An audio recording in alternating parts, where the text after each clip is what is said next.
Please like, share, and subscribe. Wishing you happiness and good luck every day. All right, let's dive into an idea that, honestly, feels a little rebellious. What if becoming a successful investor didn't mean you had to work yourself to the bone or have some kind of secret, complex formula? Today, we're pulling apart the big ideas from Mark Shipman's book, Big Money, Little Effort, and we're going to look at a system that promises just that. You know, the Daily Telegraph hit the nail on the head when they called his approach deceptively simple, really impressive. And that really gets to the core of what we're talking about today. Can a simple, rules-based system really do better than the pros who are paid millions? Well, the evidence we're about to see suggests the answer is a big, fat yes. So here's our roadmap. First, we'll look at the strategy from the man himself, the ultimate outsider. Then, we'll get into why you need to be careful who you trust in the world of finance, and we'll expose the big flaw in buy and hold. After that, we'll unpack the power of simple systems, and best of all, show you the edge you have over the professionals. Okay, so let's get to know Mark Shipman. To really get his strategy, you have to understand he is not your typical Wall Street type. Nope, no fancy degree, no powerful family connections. His story starts in about the last place you'd ever expect. I mean, just look at this timeline. It's wild. In 1979, he's literally sorting mail in a bank's post room. A little over 10 years later, he's got his own hedge fund. The very next year, he wins a world trading championship. And then, by 1996, at just 33 years old, he's done. He retires. This isn't just a success story. It's the ultimate underdog tale of someone from the outside who figured out how the game is really played. So, going from the mailroom to the top, that gives you a pretty unique perspective, a critical one. Shipman saw firsthand that the financial services industry, well, let's just say their goals don't always line up with yours. Take a good, long look at this number. 6. That's it. Over 20 years, only 6 active fund managers consistently beat their own benchmark index. Just 6. It really makes you wonder, right? If almost none of the pros can beat a simple index, what exactly are people paying all those huge fees for? And this just drives the point home. There was this experiment where they had a 5-year-old girl pick stocks totally at random, and she went up against financial experts. After a year, her portfolio was the only one that actually made money. It was up 5.8%. One of the so-called experts she was up against, he lost almost half his money, down 46.2%. It sounds like a joke, but it shows you something serious. Being an expert doesn't mean you'll get better results. You know, all of this reminds me of that classic Wall Street story Shipman likes to tell. A tourist is visiting New York, and his guide is showing him around the financial district. They get to the harbor, and the guide points to all these incredible, luxurious yachts and says proudly, "Look, those are the bankers' and brokers' yachts." And the tourist, without missing a beat, just asks the most obvious question. But where are the customers' yachts? And boom, there it is. That story perfectly captures the core problem. The system is often designed to make the industry rich, not the clients. Shipman's whole point is that to win, you need a strategy that puts you, and only you, in the driver's seat. And that brings us to the real heart of Shipman's argument. He takes aim at the single most common piece of investment advice in the world, the one strategy that's been repeated so many times it's practically treated like a religion. And we all know what it is, right? Buy and hold. You put your money in and you just leave it for decades. You're supposed to ride the incredible highs but also suffer through the soul-crushing lows. It's supposed to be simple and patient, but Shipman says it has a massive and potentially catastrophic flaw. The way Shipman explains this is just brilliant. He says a buy and hold investor is like getting on a plane, knowing it's going to crash sometimes, but refusing to take a parachute. You're just forced to go down with the plane every single time. A market timer, on the other hand, always carries a parachute. It's a system, a tool, designed to get you out before the worst of the impact. I mean, why on earth would you choose not to have a parachute? Okay, let's look at the actual numbers. Here we have a 10,000-pound investment between 95 and 2007. With buy and hold, you did pretty well. You ended up with over 33,000 pounds. Not bad, but look at this simple market timing system. That same 10 grand turned into 45,000 pounds. That's a 350% gain versus 230.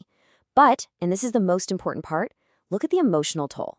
The buy and hold person had to live through a 50% drop in their money. The system-based investor completely missed that huge crash from 2000 to 2003. So you get more profit with way less stress. That's a powerful combo. So, if buy and hold is flawed and the experts can't be trusted, then what's the answer? Well, Shipman says the solution isn't some super complex algorithm. It's actually the opposite. It's the simple elegance of a rules-based system. The system he's a fan of is called trend following, and the logic behind it is just beautiful. It's a simple three-step dance. First, you identify a strong upward trend, using clear rules, not your gut feeling. Second, you follow that trend. You ride the wave for as long as you can. And third, you exit, again, using clear, unemotional rules the second you get evidence that the trend is ending. It's all about taking your ego and your emotions out of the equation and just letting the system do the work. Okay, but can anyone actually learn to do this? Is it realistic? Well, this leads us to one of the most famous experiments in the history of finance. A legendary trader named Richard Dennis wanted to settle the ultimate argument once and for all. Are great traders just born that way, or can you make one?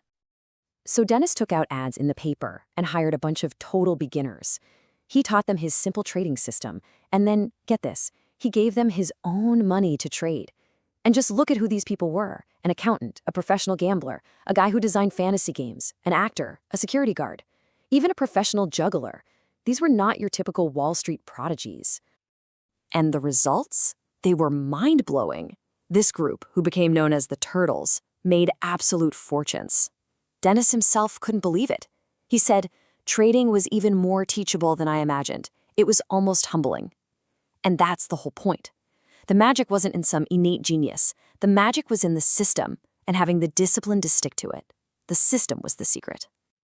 Okay, this brings us to the final and maybe the most powerful idea of all, and it's the fact that you, sitting there as a regular private investor, you actually have some huge advantages over the big professional funds. Think about it. This completely flips what we're told to believe. You have flexibility. A tech fund manager has to stay invested in tech even when it's crashing. You could just sell. You have freedom. You can go 100% to cash anytime you want to protect your money. Most funds can't do that. You have simplicity. You don't have to worry about marketing or selling some complicated product. And the big one, you have focus. Your only job is to make your own money grow. Their job is to gather more assets so they can charge more fees. So let's tie this all together. The real message from Mark Shipman's work is this: being a successful investor isn't about working harder or reading more reports or trying to outsmart everybody else. It's about working smarter. It's about finding a simple, solid system and then just having the discipline and the patience to follow the rules. That, he says, is really all it takes. And so that's the question I want to leave you with. If the key to winning this game isn't a high IQ or a fancy degree, but just good old-fashioned discipline, then what's really stopping you? You know, there's a kind of silent war happening inside you every single day. And I'm not talking about what to have for dinner. No, this is a much, much bigger fight. It's the one between the person you are right now and the person you hope to be, say 20 or 30 years down the road. We're going to talk about the real price of now. This quote from the legendary musician U.B. Blake, man, it just hits you, doesn't it? It's so powerful because it taps into this universal fear we all have, the fear of looking back with regret. It's the perfect way to frame this whole conversation, you know? This constant battle between living for today and building a future that, well, it always feels so far away, until suddenly it's not. Okay, so let's put a name to this thing. We're going to call it the beautiful now problem. And it's exactly what it sounds like. It's that powerful, almost magnetic pull we all feel to make our lives awesome today, right now, even if it means, stealing a little bit from tomorrow.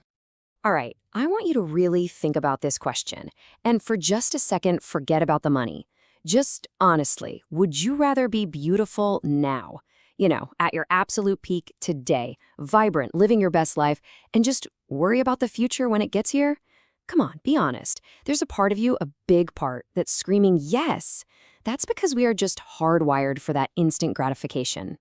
And here's where that choice gets really, really real. See, the beautiful now is stuff you can touch and feel. It's the new car, the nice clothes, the amazing holiday you can post about. It's tangible.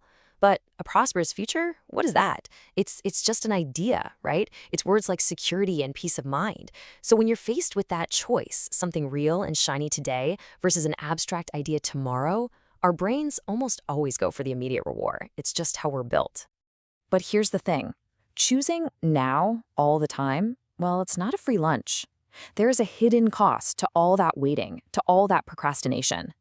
And it's a price that gets steeper and steeper with every single day you ignore it. So this is where we kind of shift gears from a philosophical problem to a very real math problem. Okay, just think about the last vacation you planned. Seriously, how many hours did you sink into that?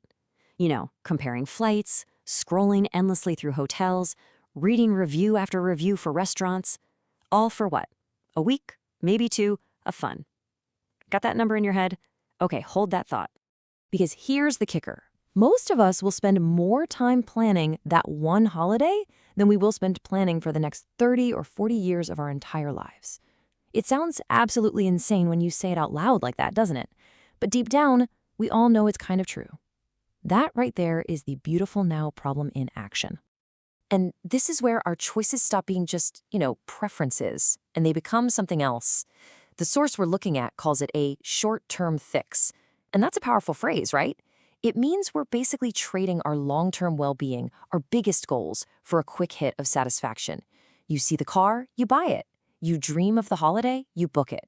No real thought beyond the now. Now, this is a pretty bold comparison, and honestly, it might be a little uncomfortable to hear. The idea here is that our financial habits can look a lot like an addiction. We are often willing to sacrifice our long-term financial health for just a few moments of pleasure. It's a really challenging idea for sure, and it forces you to stop and ask, are my financial decisions really as rational as I think they are? Okay, so we've laid out the problem pretty clearly, but why? Why do so many of us get trapped in this cycle? It's not just a lack of willpower. A huge part of it is this big, intimidating myth that investing, financial planning, that whole world is for other people. It's for them. I mean, what's the first image that pops into your head when I say the word investing? For a lot of people, it's this. It's a world of blinking computer screens, a language you don't understand, and guys in pinstripe suits who probably have degrees in economics. It feels like this exclusive, secret club, and you didn't get an invitation. Well, if you take away only one thing from our chat today, let it be this. That whole image, it's simply not true. It's a myth. Building a secure financial future is not as complicated or exclusive as the industry sometimes wants you to believe it is. In fact, it's not just that you can do it, it goes way beyond that. The source material makes this really bold claim that actually, amateurs, people like you and me, we have a kind of secret advantage. It's not just about getting to play the game, it's about the fact that we can actually win it. And let's be really clear here, we're not talking about a fluke or getting lucky once. The claim is that an amateur with a bit of solid knowledge can outperform the pros consistently over the long run. I mean, think about that for a second. That's wild. You can't just walk into a hospital and perform surgery better than a surgeon. So what on earth makes investing so different? Okay, so how is this possible? Let's break this down, because this is really the core of it. First, look at the goals. The professional, they're often chasing complicated short-term metrics to prove their worth and justify their fees. Your goal is way simpler and, frankly, way more powerful: long-term prosperity. Then there's strategy. They're often doing all this complex high-activity trading. Your strategy can be dead simple and consistent. But here's the real kicker, the big advantage. They have access to more information, sure, but your advantage is discipline and patience. And trust me, in the long game of investing, those two things are priceless. All right, which brings us to the final and I think most important part. We've talked about the problem, we've busted some pretty big myths, so now what? Well, now it's time to turn all this talk into action. It's time to actually take ownership of tomorrow. I really want you to let this sink in for a second, because at the end of the day, nobody, and I mean nobody on this planet, is going to care about your financial future as much as you do. So taking control isn't just a smart move, it's an act of self-respect. It's probably the single greatest gift you can give to the person you're going to be in the future. And the good news? There's a clear path to get there. It's not some complicated secret formula. It's just a process. First, you've got to acknowledge the real price of now. Second, get yourself some sound knowledge, which, hey, is exactly what you're doing right now. Third, you use that knowledge to build a simple strategy you can stick to. And then, number 4, this is the one that really matters, you practice the discipline to see it through. So I'm just going to leave you with this one last thought. Picture it. 30 years from now, you get to meet your future self. What are they going to say to you about the choices you're making today? Are they going to thank you for that extra gadget you bought or that one extra vacation? Or are they going to look you in the eye and thank you for giving them a life of security, of freedom, and of real peace of mind? The answer to that? Well, you're writing it right now with every single choice you make. Who do you trust with your money? I mean, it seems like a pretty simple question, doesn't it? But getting it wrong, well, that can be absolutely devastating for your finances. Today, we're going to pull back the curtain on the financial industry because, as you're about to see, the landscape out there is a whole lot more treacherous than most of us think. So let's get into it. So let's just start with a number, 40%. Any idea what that is? That is the staggering increase in complaints to the financial watchdog about the mis-selling of products. And look, we're not talking about a small little uptick here. This is a tidal wave of angry, dissatisfied people. They've had to hire hundreds of new staff just to try and keep up. This number, it's a huge red flag, a siren screaming that something is seriously wrong in the world of finance. And this quote right here, this gets to the heart of the problem. It exposes this dangerous assumption that so many of us make. We're taught to believe that if someone has the title of professional, they must be competent, they must be trustworthy. Our whole mission today is to challenge that default setting, to get you to embrace a healthy dose of skepticism until you've seen some cold, hard proof. So to get you properly armed for this, here's the game plan. We're going to start by tearing down the myth of the professional. Then we'll put fund managers under the microscope. After that, we'll uncover the hidden agendas of brokers, and I'll show you the critical difference between financial advisors. We've even got a serious warning about your bank. And then finally, we'll reveal who your best financial guardian really is. Okay, so first up, the myth of the professional. This is all about that powerful illusion, the one that says a fancy title, a sharp suit, it's somehow a guarantee of good advice. But what if, for some of these so-called experts, that couldn't be further from the truth? What if some of them are about as much use as a chocolate fireguard? I love that phrase. It's just a brilliant way of saying that their advice can be completely and utterly useless, and it perfectly sets the stage for the first group of professionals we're going to look at. Which brings us to fund managers. Now, these are the supposed titans of the industry, right? The experts we pay some pretty handsome fees to actively manage our money and, hopefully, beat the market. But here's the big question. Do they actually beat the odds? And look who's saying this. This isn't some random critic. This is a direct quote from Warren Buffett, maybe the most successful investor of all time. His conclusion, after a lifetime in the trenches, is that simple, low-cost index tracker funds consistently outperform most of these highly paid experts. And why? Well, it's just simple math. Trackers have rock-bottom fees, and they just buy everything.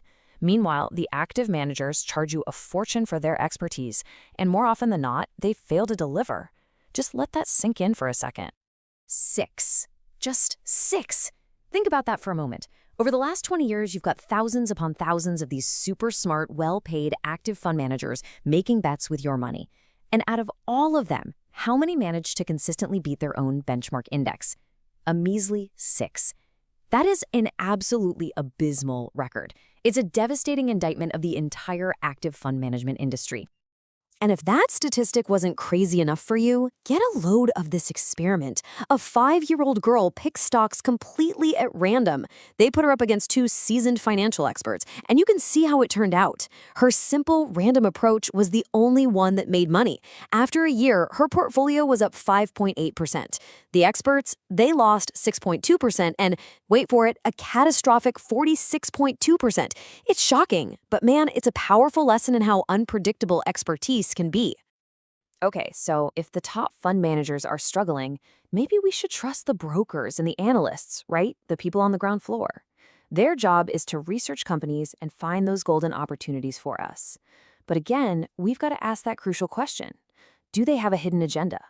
Are they really, really serving your best interests? Well, the Enron disaster is the ultimate horrifying case study. Just look at this timeline. The share price is collapsing from over $80 down to less than $1. And what were the brokerage firms, the supposed watchdogs, telling people? Strong buy. Over 50 major firms kept that rating, even as the company was literally imploding. And why? Because Enron was paying them millions and millions in fees. They chose to protect their own income, not their clients' life savings. This reminds me of that classic old Wall Street story. A visitor is being shown around the harbor, and his guide is proudly pointing out all the magnificent yachts belonging to the bankers and brokers. The visitor looks around at all this incredible wealth and asks a very simple but devastating question. But where are the customers' yachts? That story just says it all, doesn't it? It perfectly captures who really profits in this game. Okay, so how about financial advisors? The people you might actually go to for direct personal guidance. Now here, it is absolutely essential that you understand the difference between two key types, tied advisors and independent advisors. Getting this right could literally save you a fortune. So here's the bottom line. Think of a tied advisor as a Ford salesman. He works for Ford. He can only sell you a Ford, whether or not it's the best car for you. He is, by his very definition, a salesperson for one brand. Now, an independent financial advisor, an IFA, is more like a personal car shopper. They can look at Ford, Toyota, BMW, the entire market to find the absolute best car for your specific needs. The difference in impartiality, it's just night and day. And it gets worse. In the tied advisor world, the source material talks about this toxic sell-at-all-costs culture. Some advisors were openly bragging about the thousands they were making from clients who just didn't know any better. And chillingly, new recruits are often told to go after their friends and family first. Why? Because that existing trust makes for a much, much easier sale. This leads us to our final institution. And honestly, this might be the one that hits closest to home, your bank. For generations, we've seen the bank as this pillar of security and sound advice. But today? Well, today, it could be one of the biggest threats to your financial well-being. And look, this isn't just a hunch. The proof is right there on the numbers. Take a look at this. You've got Morgan Stanley getting fined millions for giving their staff improper incentives. I'm talking things like Britney Spears tickets, just to push their own funds, whether they were any good or not. Then you have the life insurers hit with over £700 million in fines for systematically mis-selling endowment policies.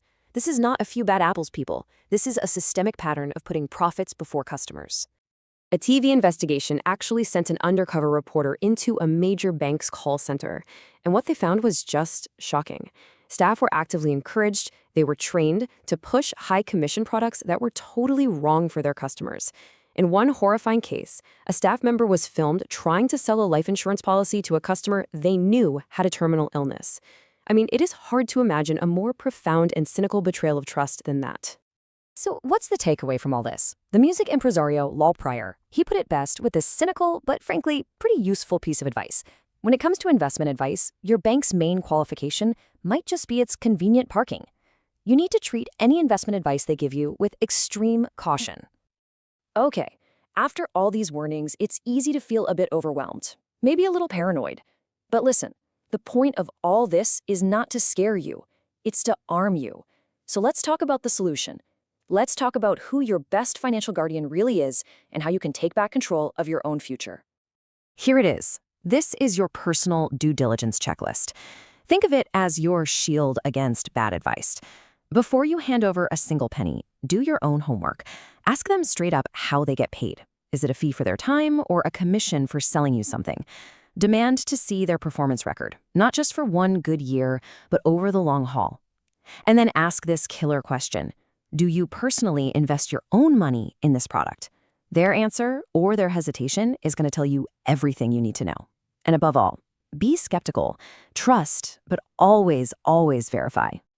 And this all boils down to one ultimate truth, the single most important thing to take away from all of this. A broker, a banker, an advisor, they all have their own interests. They're worried about their fees, their commissions, their careers.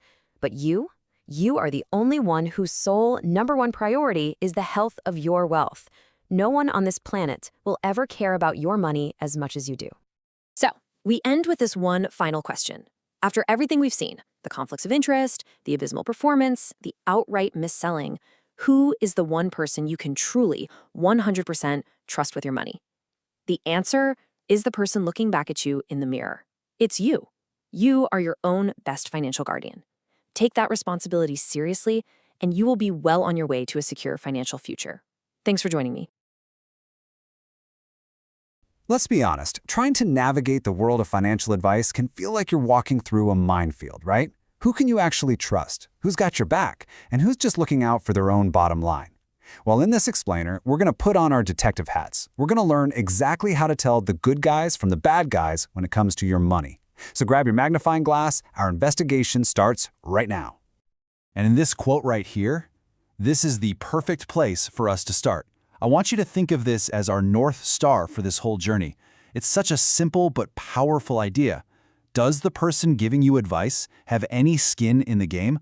Keep that question right at the front of your mind as we go through this, because trust me, it is absolutely crucial.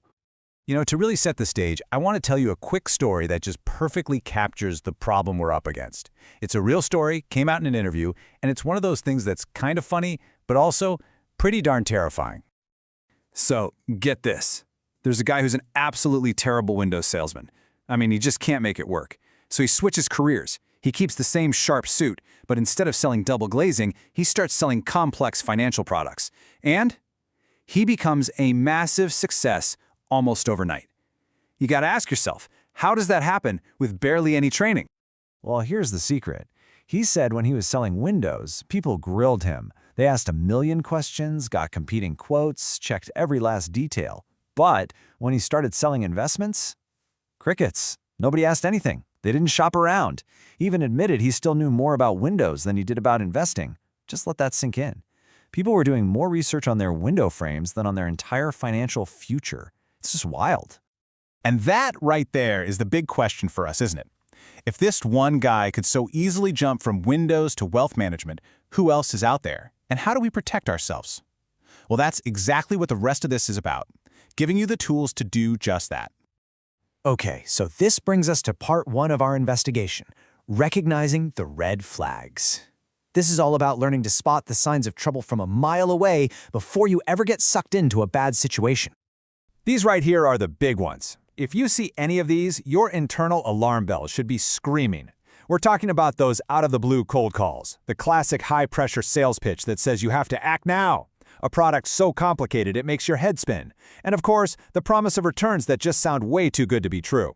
These are giant, flashing red light warnings.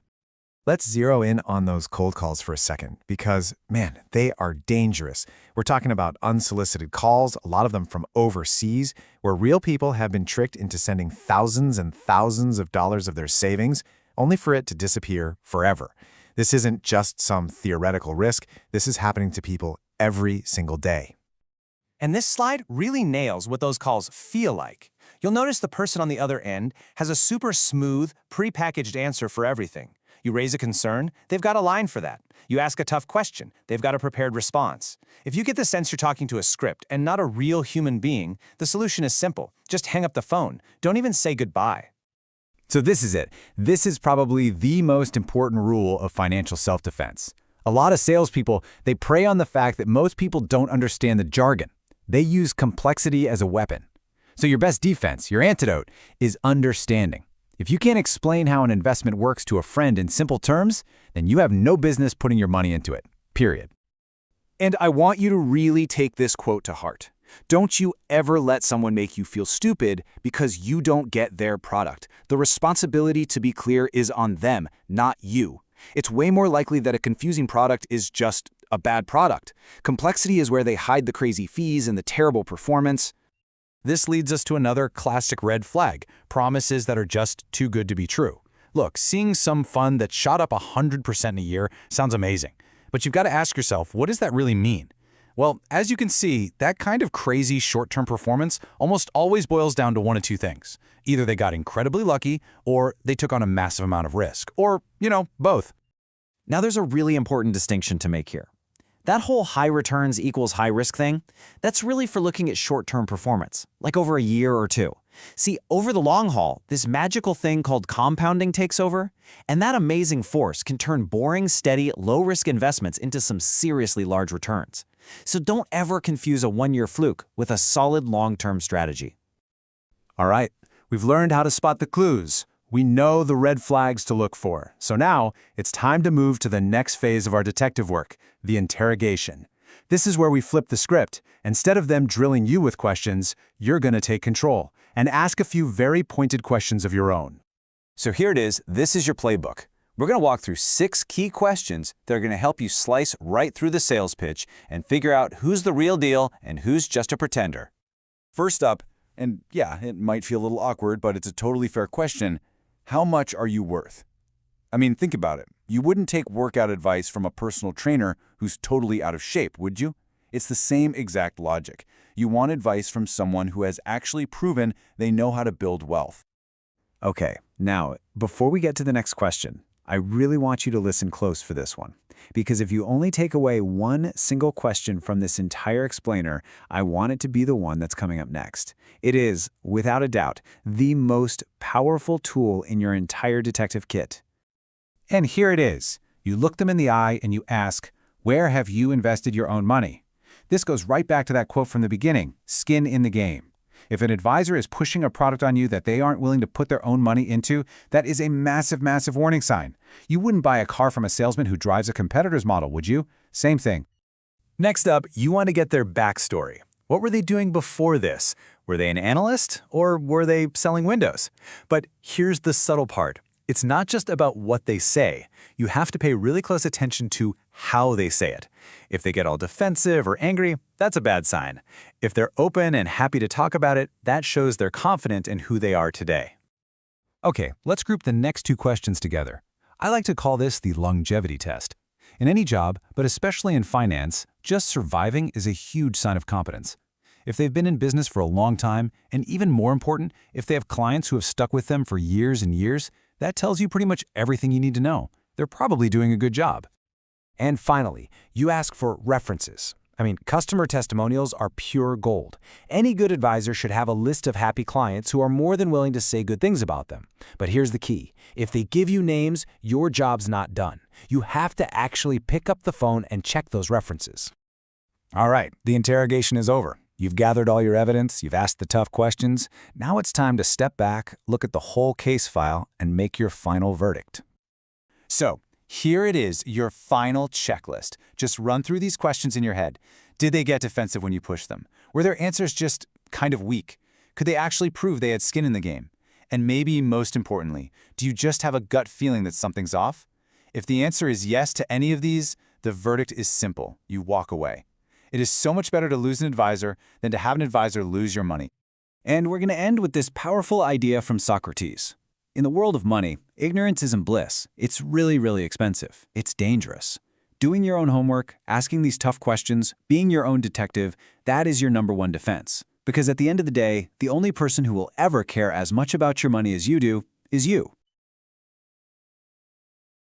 What if I told you that the pinstriped experts on Wall Street, the ones with the fancy degrees and supercomputers, what if I told you they're playing a game that you are actually better equipped to win? I know, it sounds kind of out there, maybe even a little crazy, but stick with me because I'm about to show you exactly why, when it comes to your money, you have a powerful hidden advantage. So, here's our game plan. First, we're going to tear down the myth of Wall Street's invincibility. Then, we'll dig into the handicaps that are secretly holding the pros back. We'll see how marketing often trumps performance, and then, this is the best part, we'll pinpoint your unfair advantage. We'll even hear from a Wall Street legend before we wrap it all up with your path to victory. All right, first things first, we have to talk about the elephant in the room, the Wall Street myth. We're all conditioned to believe that the professional investor is this master of the universe, right? The expert who knows everything. But I've got to ask, is that really the whole story? Which brings us to the big question, the one that really matters. Can someone like you, a total amateur, really truly do better than a Wall Street pro? I mean, on the face of it, it sounds impossible. It just feels like you're outgunned from the start, doesn't it? Well, the answer is a huge, resounding yes. It's not just possible. For someone who's disciplined, it's completely achievable. You see, as a private investor, you have a set of advantages, real superpowers, that the professionals can only dream of. Let's start breaking them down. So how is this even possible? Well, to really get it, we need to look at the flip side of the coin, the professionals' hidden handicaps. We're about to see how some of their biggest strengths are actually, believe it or not, crippling weaknesses. Let's start with this idea of specialization. Sounds good, right? An expert who knows just one thing, like tech stocks inside and out. But for a fund manager, it's a trap. Think about it. What happens when the entire tech sector starts to tank? Well, They can't just sell and move into something safer.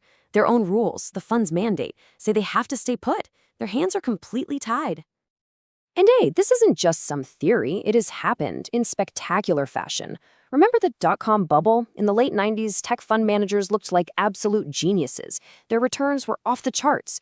But when that bubble popped, they were forced by their own rules to keep owning those collapsing stocks, riding them all the way down.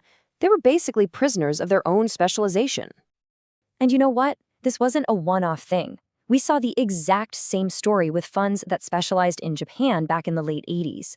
When the Japanese market was soaring, those managers were heroes. But when it crashed and burned for decades, those same heroes became villains, chained to a sinking ship with absolutely no way off. And get this, here's another handicap that's almost comical if it wasn't so destructive. A lot of funds aren't even allowed to go to cash. Their rulebook says they have to be, say, 90% invested at all times. So even if a manager sees a crash coming with 100% certainty, they still have to sit there and take the hit. It's crazy. Okay, so all of this leads to our third and maybe most important point. For a lot of these big fund companies, the real business isn't investment performance. No, it's marketing. It's about getting you to buy their product. It's about selling you the sizzle even when there's not much stake. But you don't have to take my word for it. Just read this quote. It gets right to the heart of it all. Successful fund management is essentially about marketing. In many cases, overall performance comes a very poor second. Once you really let that sink in, you realize their goals and your goals, they might not be the same at all. So what does this look like in the real world? Well, they've got a whole playbook. They'll just repackage an old fund with a new sexy name. They'll rush to launch a fund based on whatever's hot right now. China, India, whatever. They'll window dress their numbers to look good. So if the last few years were awful, no problem. They'll just show you the 10-year return instead. And the classic move? Just launch a brand new fund to distract you from the old one that's failing. The bottom line is this. You have to see these companies for what they are. They are businesses that sell products. Their success is measured by how much money they can get people to give them, which is a totally different thing than getting the best possible returns for you. All right, so we've seen how the pros are handcuffed. Now let's flip it. Let's talk about how all their problems create this massive opportunity for you. This is where we find your unfair advantage. This is how David beats Goliath. I mean, just look at this, side by side. The difference is incredible. They're stuck in one little box. You can invest anywhere in the world. They have to stay in the market. You can go to 100% cash anytime you want. They have to answer to a whole committee in the marketing department. You answer to one person, yourself. Every single one of their chains is a source of your freedom. This is your superpower. It really is. You have ultimate agility. If tech is falling apart, you can get out. If another market is struggling, you just don't go there. You have this simple but profound ability to move your money from what's bad into what's good. That right there, that is a level of freedom the pros can only fantasize about. Now I get it. This might still sound a little too good to be true. So again, don't just take my word for it. Let's hear it straight from the horse's mouth. This is a confession from one of the most successful investors in history, a voice from inside Wall Street. Just let that sink in for a second. This is Peter Lynch. The guy's a legend. He ran one of the best performing mutual funds of all time, and he is saying, flat out, that a normal person can pick stocks better than the average Wall Street expert. If that isn't the ultimate validation of your own potential, I honestly don't know what is. So the potential is there. The advantages are absolutely real. The only question left is, how do you actually do it? So in this final section, we're going to lay out the path to victory. We're going to turn all these ideas into a simple, actionable strategy. And here it is. Your winning strategy doesn't need to be some complex secret formula. In fact, its power is in its simplicity. 1, find a simple system that's been tested. 2, use that system to buy things that are going up. 3, and this is just as important, use it to sell things that are going down. 4, have the guts and the discipline to actually follow your rules. And 5, you have to believe, you have to know that you can do this. So if you only remember one thing from all of this, let it be this. Investing is not rocket science. It's one of the very few professions on earth where a dedicated amateur with a simple plan and the discipline to see it through has a real structural advantage over the so-called pros. Look, the professionals, they have to play their game. It's a game of marketing, of bureaucracy, of stupid rules. But you don't. You get to play your game, a game where freedom, agility, and common sense are the winning cards. They are stuck playing in their tiny sandbox. You've got the whole field to yourself. The only question is, are you ready to play? Have you ever felt like you're doing everything you're supposed to be doing with your investments, but you're just not getting the results you were hoping for? It's a really common frustration, believe me, and it can feel like there's some kind of secret out there that you're just not in on. But what if I told you success isn't about finding some magic formula? What if it's actually about just avoiding a few critical mistakes? Well, that's exactly what we're going to do today. We are going to break down the 7 most common pitfalls that absolutely sabotage investors and, this is the important part, how you can steer clear of them. Right, so think about it like this. Think about a championship sports team or maybe a world-class golfer. They don't win by making some impossible once-in-a-lifetime shot every single time they play. No way. They win because they are just relentlessly consistent. They make fewer unforced errors than everybody else. And here's the key insight, the thing you really need to get. The exact same thing is true for investing. The best investors, they aren't some kind of geniuses who can predict the future. Nope, they are masters of avoiding the common, really costly blunders. And that really brings us to the core question of this whole explainer. As we walk through these 7 pitfalls, I want you to be really honest with yourself. Think about your own habits. Look, this isn't about judgment at all. It's about identification. Because once you can actually name the bad habits, that's when you can start to change them. So let's dive in and find out which of these might just be the one holding you back. All right, so let's start at the very beginning. We're talking about the foundational work, the stuff that you absolutely have to get done before you even think about buying a single stock. These are the mistakes people make simply because they're so eager to jump into the action, right? They forget to build the launchpad first. Okay, pitfall number 1. This one is so simple, but it is incredibly powerful. It's a failure to set goals. You've heard the old saying, right? If you aim at nothing, that's exactly what you'll hit.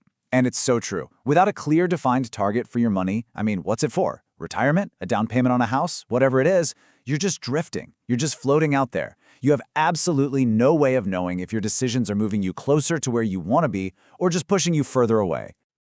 And look, this isn't just some nice idea. There is hard data to back this up. There was this famous study way back in 1953 at Yale University. They asked the graduating class if they had specific written goals. And get this, only 3% of them did. Just 3%. So the researchers followed up with them 20 years later, and the results were absolutely staggering. That tiny little 3% group had accumulated more personal wealth than the other 97% of their classmates combined. Just let that sink in. That's the incredible power of having a clear, written destination. So naturally, this leads us right into the second foundational pitfall. Because, a failure to set goals almost always leads to a failure to plan. And it's kind of funny when you think about it, isn't it? We will spend weeks planning a 2-week vacation, booking the flights, the hotels, all the activities. But when it comes to our financial future, something that's supposed to last for decades, so many of us spend pretty much 0 time on a concrete plan. And it really all just boils down to one crucial question. Where is your focus? Seriously, are you focused on the next gadget, the next holiday, the next designer purchase? Or are you focused on your budget, your savings rate, and your investment strategy? Because here's the thing, whatever you choose to focus on, that is what is going to grow in your life, period. And this slide, this really just illustrates the 2 paths you can take. Think about some of these examples. They're a little extreme, but they are very real. There was a woman who was over 75,000 pounds in debt from buying shoes she never even wore, or a guy with 4 different iPods when he only has 1 pair of ears. Their focus was all on consumption, and guess what? They got more of what they focused on, debt. But by shifting that focus over to finances, to a written plan, you start getting more of what that focus produces, wealth. All right, so let's say we get past those foundational errors. We've got our goals, we've got a plan. Now we run into an even bigger obstacle. Our own minds. Yep. This next set of pitfalls, this is all about the psychological traps and the flawed beliefs that cause us to make just terrible decisions, even when we have a good plan in place. So the first mental trap we fall into is assumption. It's this really dangerous belief that you just know what's going to happen next. You assume a stock can only go up, or you assume you know something the rest of the market doesn't. You assume you're right and the entire market is wrong. And this kind of thinking, it leads directly to overconfidence, and that means taking on way, way too much risk. Yeah, and there's a very blunt quote for this. It's meant to shock you a little, just so you remember it. Assumption is, you can read it for yourself.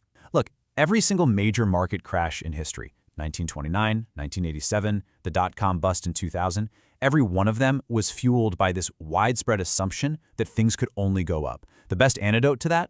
Humility. Just be humble. Always be prepared for the worst, even when you're hoping for the best. Okay, the next psychological trap is what I call the hunt for the Holy Grail. You know what I mean. It's this belief that somewhere out there, there's a perfect, foolproof investment strategy that never, ever loses. And people will spend years and thousands of dollars searching for this thing. But in the process, you know what happens? They become completely paralyzed. They never actually commit to any strategy because, well, nothing is ever perfect enough. But here's the truth. Here's the reality. The legendary hedge fund manager Larry Hite once said, "It is incredible how rich you can get by not being perfect." And that just nails it. Success in investing isn't about avoiding losses. I'm going to tell you right now, losses are inevitable. They're going to happen. Success is all about how you manage those losses, how you react, how you respond to them. That is what truly separates the winners from the losers. And of course, this whole search for perfection leads us straight into another classic blunder, trying to time the market. Oh man, it is the ultimate temptation, isn't it? That desire to buy at the absolute bottom and sell at the absolute top. But let's be crystal clear about this. Trying to do that consistently is not a strategy. It's gambling, plain and simple. And it's a game that you will eventually lose. You really need to let this next part sink in. More money has been lost by people trying to pick tops and bottoms than with any other speculative tactic out there. So why is that? Well, because it often leads you to fight against strong market trends. You end up missing out on the big, profitable moves because you're sitting on the sidelines, waiting for that perfect entry or exit point that, let's face it, never comes. The truth is, profitable investing, it's often kind of boring. It's about discipline and patience, not about having a crystal ball. Okay, let's move on to our third and final category of mistakes. This is where the rubber meets the road. These are the pitfalls that happen at the moment of truth. See, you can have a great plan, you can have the right mindset, but if you fail to act, or you act for all the wrong reasons, then all of that work was for nothing. You know, so many people can talk the talk when it comes to investing. Oh yeah, they've got a good idea, a solid strategy, and then it just stays right there in their head. That's procrastination. It's the gap between knowing what you're supposed to do and actually doing it. It's what causes you to miss a great buying opportunity out of fear. Or it's what makes you hesitate on selling a losing position, just hoping it'll come back. And in both cases, the result is exactly the same. Your wealth suffers. It's that simple. Winners act, losers procrastinate.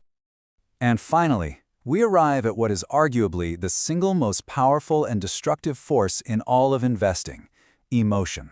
Look, letting those twin demons of fear and greed control your decisions, it is the surest path to failure you can take. Fear is what makes you panic and sell at the very bottom.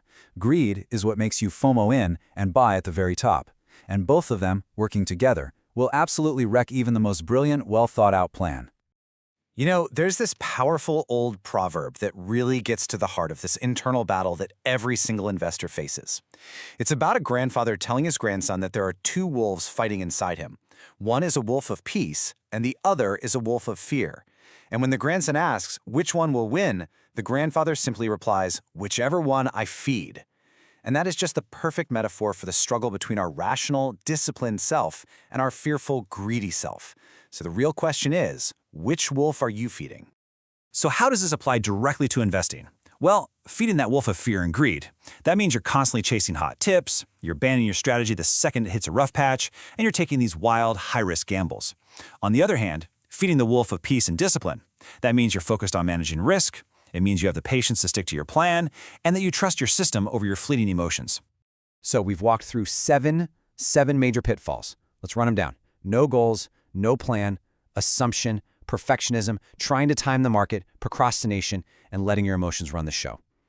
I know, it might seem like a lot to keep track of, but the good news here is that the solution, the antidote to all of them, is actually the same, really simple concept. The antidote is discipline. That's it. It's not about being smarter than everyone else. It's not about having some secret inside information. Real, lasting success comes from developing a sound, systematic process and then having the discipline to follow it through the good times and, maybe more importantly, through the bad times. That's the thing that minimizes mistakes, and that's what keeps those dangerous emotions out of the picture. So, the path forward from here is actually pretty clear. It really just comes down to these 3 steps. Step 1, be honest with yourself. Identify which of these 7 pitfalls you're most vulnerable to. Step 2, create a clear, written plan with goals you can actually achieve. And step 3, and this is the most important one, follow that plan systematically with unwavering discipline. So I'm going to leave you with this question to think about. And I want you to take a moment and really think about it. Of the 7 pitfalls we talked about, which one is holding you back the most? Is it the lack of a plan? Is it that search for perfection? Or is it that emotional roller coaster? Because identifying your single biggest weakness, that is the first and the most powerful step you can possibly take toward becoming the kind of investor who succeeds, not by being perfect, but just by making fewer mistakes. Welcome to The Explainer. Today, we're going to talk about something that might sound a little counterintuitive. We're going to look at an investment strategy that basically argues that to be successful, you don't need to be more complex, you need to be simpler. It's called systematic investing, and it might just change how you think about managing money. So, let's just jump right in with a pretty pointed question. What if I told you that the single biggest threat to your financial future isn't a market crash or a bad economy, but you? What if your own gut feelings, your perfectly normal human emotions, are what's actually holding your portfolio back? It's a tough pill to swallow, but it's the core idea we're digging into today. You see, to really grasp why a system can work so well, you first have to understand the problem it's designed to solve. And that problem? Well, it has almost nothing to do with stock charts or economic data. Nope, the real problem is what goes on right between our own ears. I mean, think about it. Look at this list. A simple computer program doesn't feel peer pressure when everyone's buying the hot new stock. It doesn't get cocky or overconfident after a few good trades. It can't be tricked by some dramatic headline on the news. A system is just immune to all this stuff, all these performance-killing biases. But us, as humans, we're vulnerable to every single one of them. And this isn't just some abstract theory. There's this great story about a very savvy, very wealthy investor who had a peculiar rule. He wouldn't put his money with any fund manager who was dealing with a major life event. Why? Because he knew from experience that all that emotional turmoil, the stress of a divorce, a new baby, moving, it always bled into their professional judgment and hurt performance. A system, on the other hand, it has only one focus, the market. All right, so if we can agree that our own emotions are a huge part of the problem, then what's the answer? Well, let's explore this disciplined alternative and see exactly how it works. At its heart, systematic investing is really just a tool. It's a strategy where you decide on a handful of simple, proven rules ahead of time. And then, and this is the important part, you follow them, no matter what. It takes the guesswork, the fear, and the greed completely out of the equation. It forces a kind of discipline that is, let's be honest, almost impossible for any of us to maintain on our own. And when you put the two approaches side by side like this, the difference is it's night and day. Over here, you have the typical investor, reacting to every headline, making decisions on a gut feeling. It's chaotic, it's complicated, and it's incredibly stressful. And then over here, you have this systematic investor. They're just following the process. They ignore the daily noise because their decisions are based on data, not drama. It's simple, it's disciplined. Now here's the real kicker. You don't need some super secret, complex algorithm that only a PhD could understand. The real key to long-term success, as we'll see, often comes down to finding just a few solid, robust rules that have been shown to work over and over again through bull markets and bear markets. Okay, I know what you're thinking. This all sounds good in theory, but does it actually work in the real world? Can a ridiculously simple set of rules really beat the pros? Well, let's look at a famous case study that proves it absolutely can. So back in the 1990s, a guy named Michael O'Higgins wrote a book called Beating the Dow.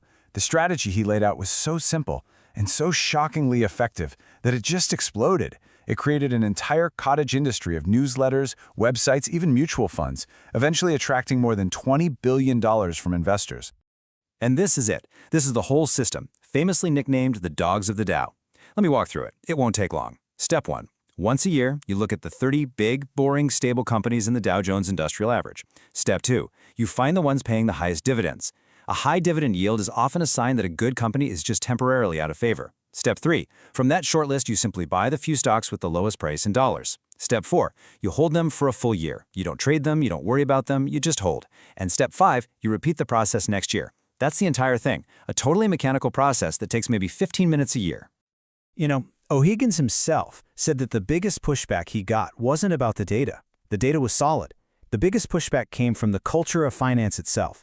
The whole industry, he said, was just addicted to this idea that something as important as managing money had to be complicated. Simple couldn't possibly be better. But here's the thing. The dogs of the Dow was no fluke. It wasn't a one-hit wonder. This pattern, this idea that simple rules-based investing can crush the so-called experts, it just keeps showing up again and again once you start looking for it. For example, take a look at the legendary fund manager Marty Zweig. In his book, Winning on Wall Street, he laid out his models, which used just a few simple indicators for things like interest rates and market momentum. The result? A system that could consistently beat the market averages, and it only took a few minutes of work each week. Or how about the Motley Fool? It's a huge financial website, and they made a name for themselves with a strategy they called the Foolish Four. It was another simple twist on the high-yield dividend idea. And guess what? Its long-term performance was the kind of thing most professional money managers can only dream about. And just to show you this isn't some American quirk, they took the same exact logic and applied it to the London stock market. A major newspaper, the Mail on Sunday, actually ran a public portfolio they called the Dogs of the FTSE. And the results were, well, they were just jaw-dropping. Between the day it launched in 2001 and July of 2006, that simple Dogs of the FTSE portfolio, just by following its own basic rules, went up nearly 75%. Just let that number sink in for a second. 75%. Now, a 75% gain sounds amazing on its own, but it's meaningless without context. So, compared to what? Well, check this out. There's the 75% gain for the simple mechanical system. And what did the overall UK market index, the FTSE 100, do over that exact same 5-year stretch? It returned a measly 4%. I mean, we're not just talking about beating the market here. We're talking about absolutely demolishing it. So what do we do with all this? After seeing example after example, what's the big lesson here? What's the one thing you should really take away from all this? I think it all boils down to this single idea. True success in investing doesn't come from working harder. It doesn't come from staying up all night reading annual reports or trying to predict the next big thing. It comes from working smarter. Look, these strategies prove pretty conclusively that you don't have to be a genius. You don't have to reinvent the wheel. You can get truly fantastic returns with very little effort by doing two things: finding a simple, intelligent approach that's been proven to work, and then just having the discipline to stick to it. And that kind of leaves us with one final big question to chew on. If all this evidence shows that simplicity can be so incredibly powerful, why are so many of us, myself included sometimes, so drawn to complexity? Why do we instinctively believe that the harder way, the more complicated way, must be the better way? It's a question worth asking yourself. Thanks for joining us for this explainer. You know, when it comes to investing, there's this huge question, right? How do you tell the difference between real skill and just pure dumb luck? How can you possibly know if an investment strategy is genuinely solid or if it's just catching a lucky break that's about to run out? Well, that's exactly what we're going to dig into today. The incredible power of having a testable, systematic plan versus just, flying by the seat of your pants and relying on a gut feeling. Okay, so here's our game plan. First, we're going to talk about the promise of a systematic approach and the problem it's designed to solve. Then we'll dive into a really powerful and frankly cautionary tale about what happens with untested genius. After that, we'll look at how you can really get to know your strategy's DNA through testing, how technology has totally changed the game, and finally, what the ultimate payoff is, having real confidence, especially when things get rough. All right, so first up, discipline, focus, and proof. This really gets to the heart of a fundamental question. How do you actually know if an investment strategy is built to last? Or is it just a house of cards, just waiting for the next strong market wind to come along and blow the whole thing over? A systematic approach really does two crucial things for you. First, it gives you discipline. It takes emotion, which, let's be honest, is our greatest enemy as investors, right out of the equation. It forces you to follow a set of rules so you don't jump ship at the absolute worst time. And second, and this is the real game changer, it lets you focus your money on strategies that have a real, historically proven track record. We're talking about things that have worked over the long haul. It's not about guessing, it's about evidence. Now just contrast that with the alternative for a second. Imagine you hand over your hard-earned money to a fund manager who's maybe only been doing this for a few years. Yeah, they might have a fantastic track record so far, but you have zero data, absolutely none, on how they're going to react when a real crisis hits. A market meltdown they've never ever seen before. That is a huge and frankly often overlooked risk you're taking with your future. Okay, so to really see how this kind of risk plays out in the real world, because this isn't just theory, right? Let's look at an incredible story that perfectly illustrates the danger of confusing pure luck with actual skill. This story comes from a fantastic book, one of my favorites actually, Nassim Nicholas Taleb's Fooled by Randomness. He tells this story from his own experience watching a young, super ambitious corporate bond trader who just seemed to have the golden touch. Everything he touched turned to profit. So get this. This trader was the absolute rock star of his firm. His performance was off the charts, and everybody, including him, chalked it up to his special feel for the market, his uncanny expertise with these high-yield corporate bonds. In just a couple of years, his personal net worth just exploded from basically zero to over $15 million, all from bonuses. People didn't just think he was good, they thought he was a genius. But here's the kicker. His genius strategy was shockingly simple. For his entire career, anytime the bond market dipped even a little bit, he would just buy more. He'd double down, increase his position. And every single time, the market bounced back and he looked like a hero, raking in even bigger profits. He never even considered a world where that might not work. It was literally the only play in his book. And then it happened. The music stopped. That gentle, forgiving bull market he'd been riding his whole career, it was over. Now, over 7 years, he had made his company about $250 million. In just a few days, he lost $600 million. All those years of profit totally wiped out and then some in less than a week. And this just perfectly illustrates the whole problem, doesn't it? Was the trader just unlucky? Or, and I love this phrase from the book, had he simply experienced a bull market for brains? His entire worldview was shaped by one type of market. A systematic approach, on the other hand, it isn't limited by one person's short, biased memory. Its experience is built on decades of impartial history, through every kind of market you can possibly imagine. So how do we avoid ending up like that trader? Let's move to the solution. The key is to really understand the DNA of an investment strategy before you ever put a single dollar of your own money on the line. The way we do this is through a process called backtesting. And honestly, it's like having a time machine for your investment ideas. You can take a strategy, plug it in, and run it against decades of real historical market data. And the goal isn't just to see if it made money in the end, it's to see how it performed. When did it shine? And maybe even more importantly, when did it stumble? What are its actual weaknesses? And this is where it gets really, really interesting. You get this incredibly detailed report card on your strategy's personality. You're not just looking at one final number. You can see things like the percentage of winning trades, the size of your biggest loss, and here's the crucial part. You get the numbers that test your own psychology, like the maximum number of losing trades in a row, or how long the worst losing period lasted. These are the numbers that tell you if you've got the stomach to actually stick with it when things get ugly. This gives you the whole story, warts and all. Now, this kind of deep dive analysis, wow, it's incredible. But it wasn't always this easy, not by a long shot. Let's take a quick look at how technology has just completely revolutionized our ability to do this kind of research. And I have to tell you, this quote, it really hits home for me. I actually remember those days. Not that long ago, if you wanted to test an idea, it meant hours and hours, sometimes weeks of pure manual labor. I'm talking literally sitting down with these giant, dusty books of old stock charts, a pencil, a calculator, and just grinding through the data, one painstaking trade at a time. It was a monumental chore just to test one simple little idea. Fast forward to today, and it's a completely different universe. That entire process has been squashed down thanks to modern computers and powerful software. You can come up with an idea, load decades of data, run a full simulation, and start digging into those detailed results we just looked at, all in a matter of minutes, with just a few clicks. It has been a true revolution. So, what's the point of all this? The real payoff here isn't just about the data or the performance charts. The process delivers something much, much more valuable. It gives you psychological strength. The single greatest benefit of doing all this homework is confidence, pure and simple.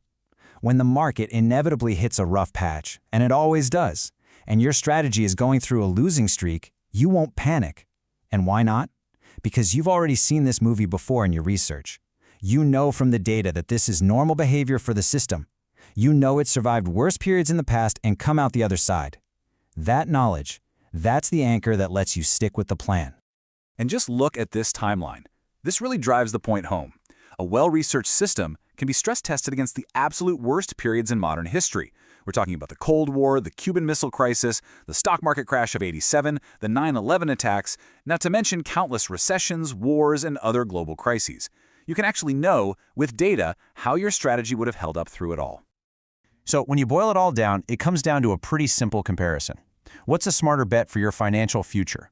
A system with a proven 50-plus year track record of navigating booms and busts and global chaos, or a human expert whose entire professional memory might not even go back before the 1990s? When you frame it like that, the choice to rely on historical evidence seems a whole lot more sensible. So that's the final thought I'll leave you with. When you're making decisions that are going to shape your future for years, maybe even decades, which guide would you rather put your faith in? One person's limited, flawed, and potentially biased memory, or the impartial, documented, and cold, hard history of the market itself?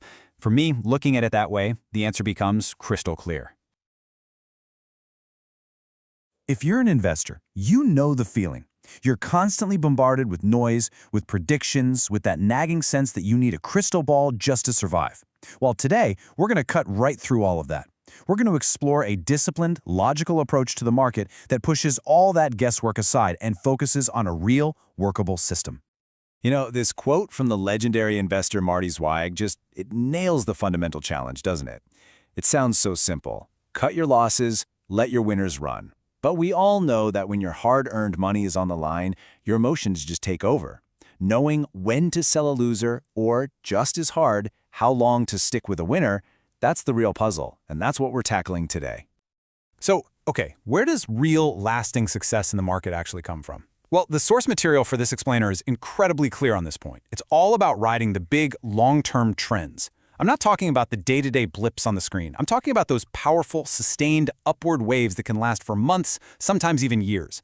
That's where the life-changing money is made. And any strategy worth its salt has to be built around capturing a piece of that move. Right. So what actually causes these big trends in the first place? Well, the most common approach, the one you hear about on the financial news 24/7, is trying to predict them. It's trying to figure out the why behind every single market move. We're going to call this the prediction trap. And honestly, it's a game that is just incredibly difficult to win. Now, the engine behind these big, powerful trends is, of course, strong economic fundamentals. For the stock market to go up over the long haul, things generally have to be going well in the real world. You know, a healthy economy usually means a healthy market. It just makes sense. And here's a look at some of those key fundamentals that analysts and investors just obsess over. Things like, is demand outpacing supply? Are interest rates low, making it cheap for companies and people to borrow money? How are consumers feeling? Are they confident and spending? And of course, the big one, are corporations making good profits? Any one of these can be a huge driver for the market. But here it is. This is the trillion-dollar question, isn't it? With all these different factors swirling around, constantly changing, which one is the most important one right now? Is it all about interest rates this quarter, or is it consumer sentiment that's going to drive us for the next 6 months? Trying to figure that out is, well, it's a giant, complex puzzle. And here's the honest truth, straight from the source material. Trying to pinpoint which fundamental is the key driver at exactly the right time is, and this is a direct quote, nigh on impossible. Think about that. Even for the smartest people in the room, getting it right over and over again is an almost impossibly difficult task. So, yeah, that might sound a little discouraging, but here's the really good news, and this is the big turning point for us today. What if there was a completely different way to approach this? A way that lets you sidestep that entire frustrating web of fundamental analysis altogether. Okay, so if we're not trying to be fortune tellers and predict the future based on fundamentals, what's the alternative? Well, it's a disciplined, systematic approach called trend following. And this is a complete 180, a total mindset shift. We're going to stop asking why the market is moving and instead just focus on and react to how it's moving. The solution here is to have a market timing system that actually guides your decisions. So instead of waking up in the morning, reading the headlines, and trying to guess what to do, you rely on a predefined system, one based on price, to tell you when to act. It takes the guesswork and, more importantly, the emotion right out of the picture. So what exactly is trend following? The beauty of it is just how simple the concept is. The definition is right there in the name. It's a strategy that identifies when a price trend has started, and then you just follow it. You ride that wave until your system gives you a clear, objective signal that the trend is over. It's completely reactive. It's not trying to predict a single thing. This chart just lays out the difference perfectly. On one side, you have the prediction game. You're trying to guess why the market moves, getting lost in complex analysis. And let's be honest, it often leads to emotional, gut-wrenching decisions. On the other side, you have discipline. You simply follow how the market is moving using clear price signals. And the most important part, it removes the agonizing decision-making from the whole process. All right, let's dig into this a bit more. Why is this systematic approach so powerful? What's the real secret sauce that makes it the strategy of choice for so many successful investors? Let's break it down. It all really comes back to this old, classic piece of market wisdom: the trend is your friend. And there is so much simple, powerful logic in that phrase. Instead of trying to fight the market's momentum or guess when it's going to turn on a dime, you simply align yourself with it. You go with the flow, and that is a much, much more powerful place to be. And this is where the magic really happens. A good trend-following system answers the absolute hardest questions in investing. First, when do you get in? The system tells you when a trend starts. Second, when do you get out? The system tells you when the trend is over. Third, and this is huge, how do you cut your losses? The rules are predefined. It's automatic. And finally, how do you maximize your winners? The system forces you to stay in and ride that trend instead of cashing out too early out of fear. And look, these systems are not some complicated black box that you can't understand. Their biggest strength is their simplicity. They're also incredibly adaptable. Because they just react to price, they can adjust to whatever the market throws at them. And maybe most critically, they're designed with robust principles that are meant to work in the future, not just perfectly optimized to fit what happened in the past. And hey, if you need a little more proof, just look at the pros. The source makes a really powerful point here. It is absolutely no coincidence that so many of the world's most successful traders and money managers use some form of trend following in their strategies. Success leaves clues, and folks, this is a really big one. So let's bring this all back to the main goal. Why would you adopt a system like this? At the end of the day, it's all about one thing: capturing those significant, portfolio-changing moves in the market, but doing it in a smart, responsible way. Here's another piece of market wisdom that just fits perfectly. The big money comes from the big moves. You don't build real, lasting wealth by chasing tiny little fluctuations. You build it by participating in those major, sustained trends that we talked about earlier. That is the entire ballgame. And for the long-term conservative investor, this is really the ultimate payoff. The goal is to make serious, meaningful profits, but without having to bet the farm to do it. A trend-following strategy, with its automatic, built-in rules for cutting losses, is designed to manage your risk while still giving you a seat at the table for those big upward moves. This slide right here, this really breaks down the core challenge for every single one of us. First, you have to spot a big move early enough to actually profit from it. Second, you have to have the discipline to stay in and ride that trend for as long as possible, not get scared out too soon. And third, you have to know when to, as the source puts it, leave the party before you give back too much of your hard-earned profit. A good system is designed to help you with all three. And as a final piece of evidence, just consider this for a moment. The author of our source material makes a pretty incredible statement. They say that they attribute their entire fortune to operating trend-following strategies. And they see absolutely no reason why that won't continue to be the case. I mean, that's about as powerful a testimonial as you can possibly get. So, as we wrap up this explainer, I'll just leave you with this one crucial question to think about. I want you to take a hard, honest look at how you make your own investment decisions. Is your strategy built on the shifting sands of prediction, constantly trying to guess what's going to happen next? Or is it built on the solid rock of discipline, a system that reacts to what's actually happening? The answer to that question could truly make all the difference. You know, we've all heard the advice, right? Just buy good investments and hold on for dear life. Time in the market, they say, not timing the market. And it sounds so simple, so sensible, almost foolproof. But what if that piece of common wisdom, what if it has a massive, fatal flaw? What if the strategy that sounds the safest is actually the most dangerous one of all? Right out of the gate, look at this. Beware of buy and forget. Now that should make you sit up and pay attention. This isn't coming from some French blogger. This is the Motley Fool. It's a huge clue that maybe, just maybe, this whole passive set it and forget it thing isn't the whole story. So here's what we're going to do. We'll start with the promise of buy and hold, why it's so popular. Then we'll talk about the parachute, the hidden danger you might be ignoring. After that, we're going to pit two investors against each other in a real-world showdown, check out the tale of the tapes, and wrap up with a totally different way of thinking about investing. Let's get into it. All right, first things first, let's give the strategy its due. Why is buy and hold the advice you hear from just about everyone? Well, it all comes down to its beautiful simplicity and the undeniable power of long-term growth. I mean, at its core, it's exactly what it sounds like. You buy stuff, and you hold it. The whole idea is to skip the complicated charts, avoid the day-to-day stress, tune out all that noise from the financial news, and just stay put. You can definitely see the appeal. It's easy. And you know, the logic behind it is pretty compelling. The argument is that the market's biggest gains happen in these really short, totally unpredictable bursts. And the data backs this up. If you miss just the 30 best days over 20 years, your annual returns could get hammered by over 6%. So if you're always in the market, you guarantee you're there for those huge upward moves. Sounds like a sure thing, doesn't it? Okay, but this is where the story takes a sharp turn. Let's talk about that parachute.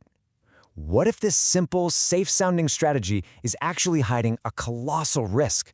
A risk that you are actively choosing to ignore every single day. And this just hits the nail on the head. The strategy's fatal flaw is that it has no plan for defense. Zero. It has a rule for getting in, but absolutely no rules for getting out when things go south. You're just left to hope the storm passes, and you're still in one piece. That's not a strategy. That's a prayer. It's buy and hope. Let me ask you a question, and I want you to be really honest. If you knew that a certain type of airplane had a history of crashing, not all the time, maybe just once every decade or so, and someone offered you a parachute before you got on board, would you take it? Of course you would. You'd have to be crazy not to. And that's the bottom line. Sticking to a strict buy-and-hold strategy is exactly like getting on that shaky airplane and flat-out refusing the parachute. You are knowingly accepting a huge risk without any protection, just crossing your fingers and hoping that this time will be different. And make no mistake about it, that plane does crash. This chart here shows the 1973-74 bear market. The S&P 500 got cut in half. Just imagine that. Watching your life savings get sliced in two over a year and a half. This isn't some hypothetical boogeyman. It's a historical certainty. These things happen. Okay, enough with the theory. Let's make this real. Let's follow the journeys of two different investors through one of the craziest, most volatile periods in modern market history. We're going to do a head-to-head showdown to see which approach really comes out on top. So here's the setup. We've got two investors starting at the exact same time, January 1995. They each put 10,000 pounds into an S&P 500 index fund. Same market, same starting cash. The only thing that's different is their philosophy. One is going to buy and hold no matter what. The other is going to use a system to try and time the market. So on the left, we've got our buy and hold believer. Their entire playbook is just stay in, ride out every single storm.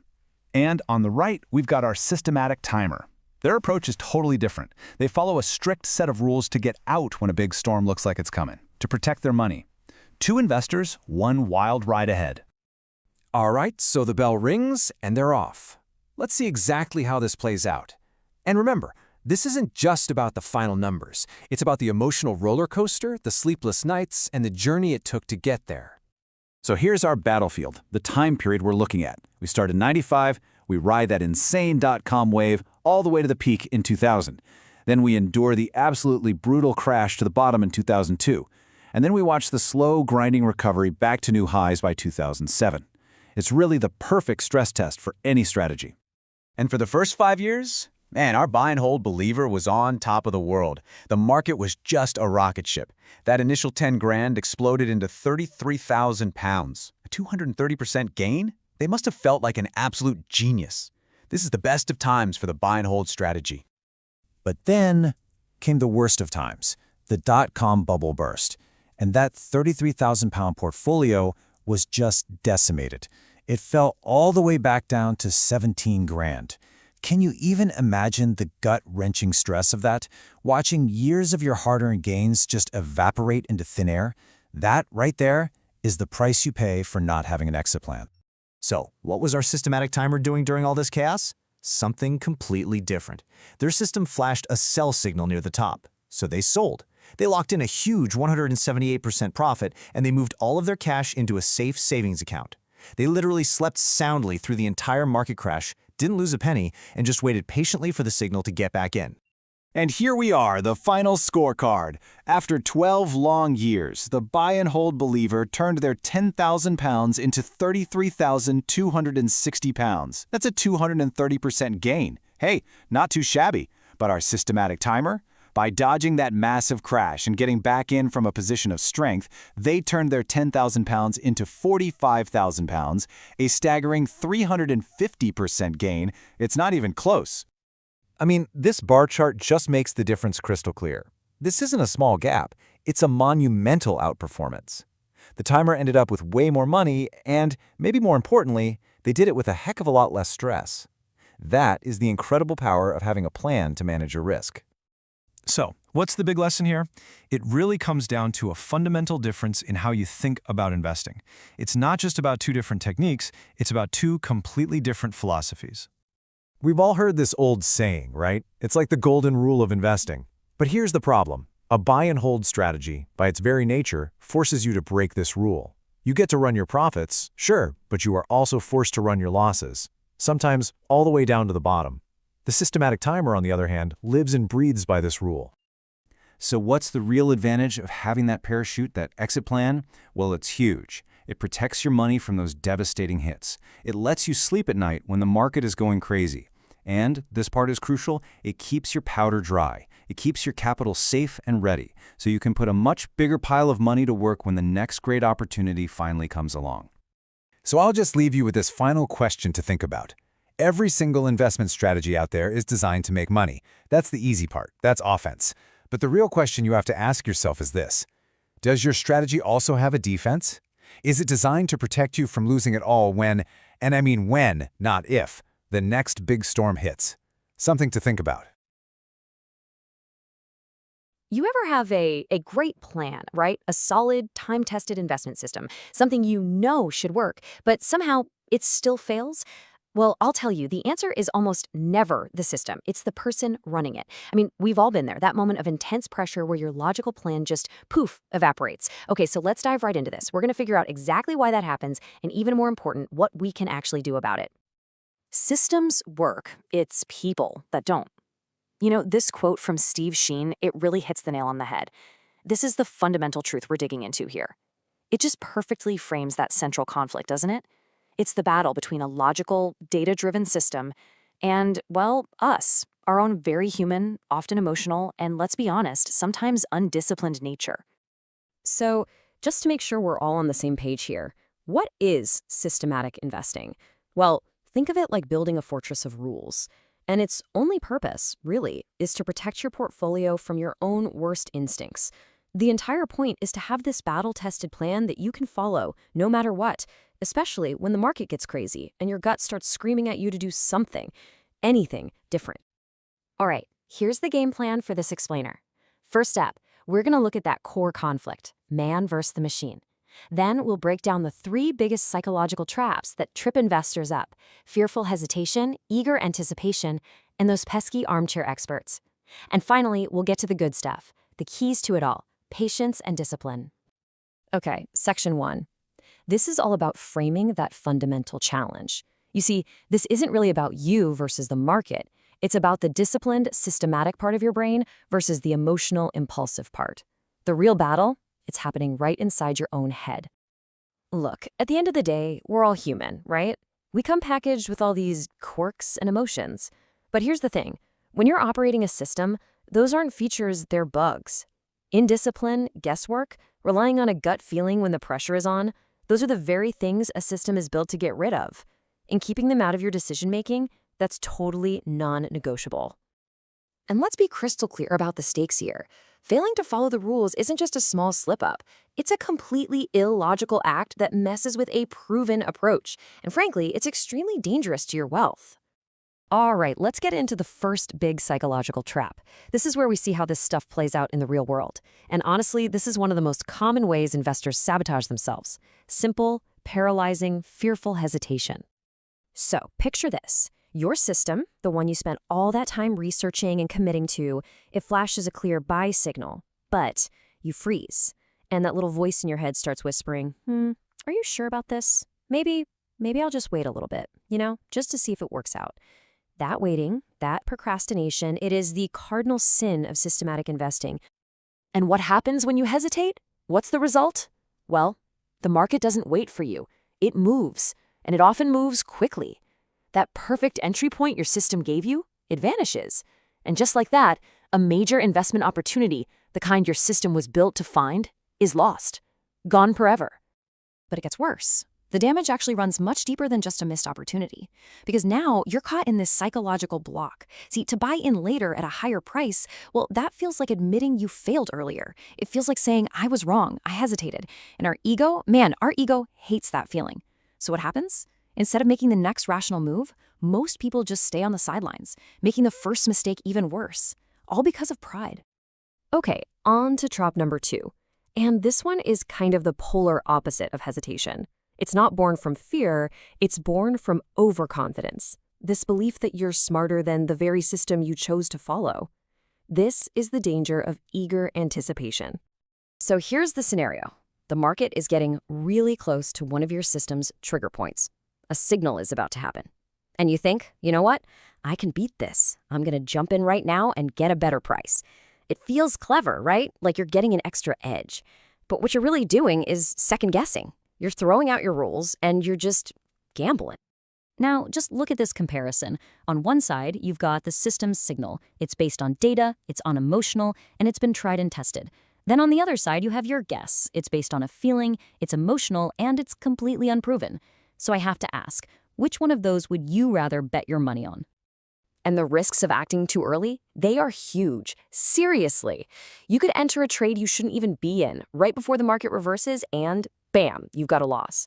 Or maybe you'll exit a winning position just because of a small dip and then have to watch in agony as it takes off again without you. The actual trigger level might never even be reached. You're taking on all this risk for what? A tiny, tiny potential gain. It's just not worth it. So let's talk about the third trap. This one doesn't come from inside your own head. It comes from the outside. It's the siren song of bad advice from so-called armchair experts. And trust me, this can be incredibly dangerous, even for the most disciplined investors. Here's how it goes. Your system gives you a clear, data-driven signal.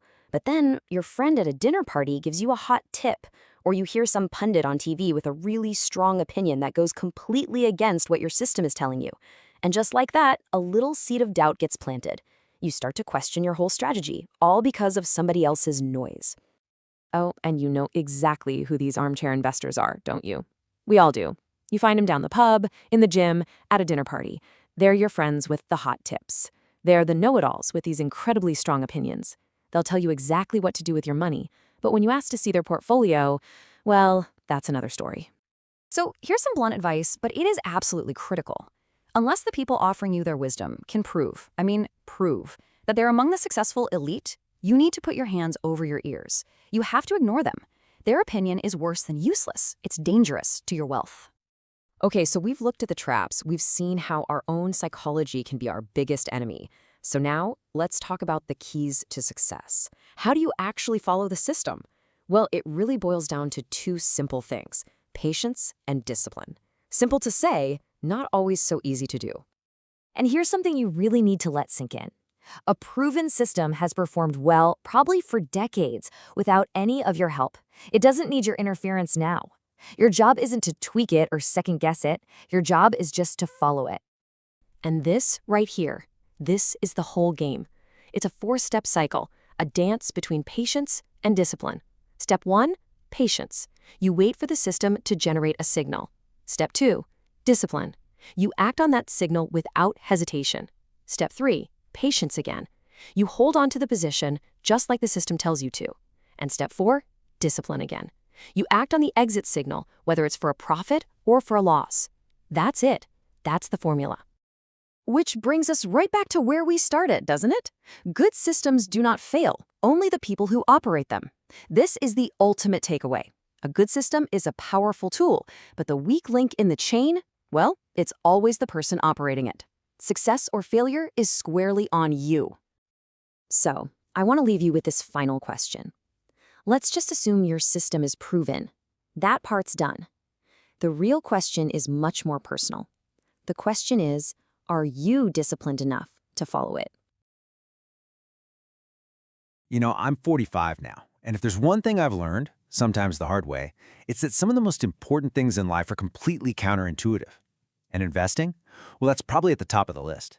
It's this bizarre world where it feels like the harder you try, the more you read, the more you stress, the worse you actually do. It just flies in the face of everything we've ever been taught about work and success. So today, we're going to dig into why that is. Okay, let's just kick this off with a number that should honestly stop you in your tracks. 2/3. That is the number of professional investors. We're talking about the people who do this for a living, 8-10 hours a day, with all the resources in the world, who fail to even match the overall market. Forget beating it, they can't even keep up. That one statistic is really the heart of the whole problem we're exploring. And this quote from Michael O'Higgins just hits the nail on the head, doesn't it? It's a true paradox. The so-called experts, with their armies of analysts and their supercomputers, are literally complicating their way into failure. They're digging for treasure a mile deep, when it's actually just sitting right there on the surface. So what is going on here? I mean, this isn't about intelligence. These are incredibly smart people.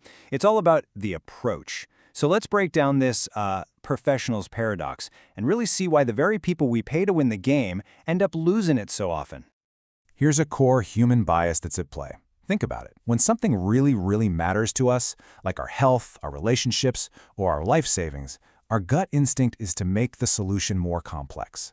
We feel like a serious problem deserves a serious, complicated answer. But what if, when it comes to investing, that feeling is leading us completely astray?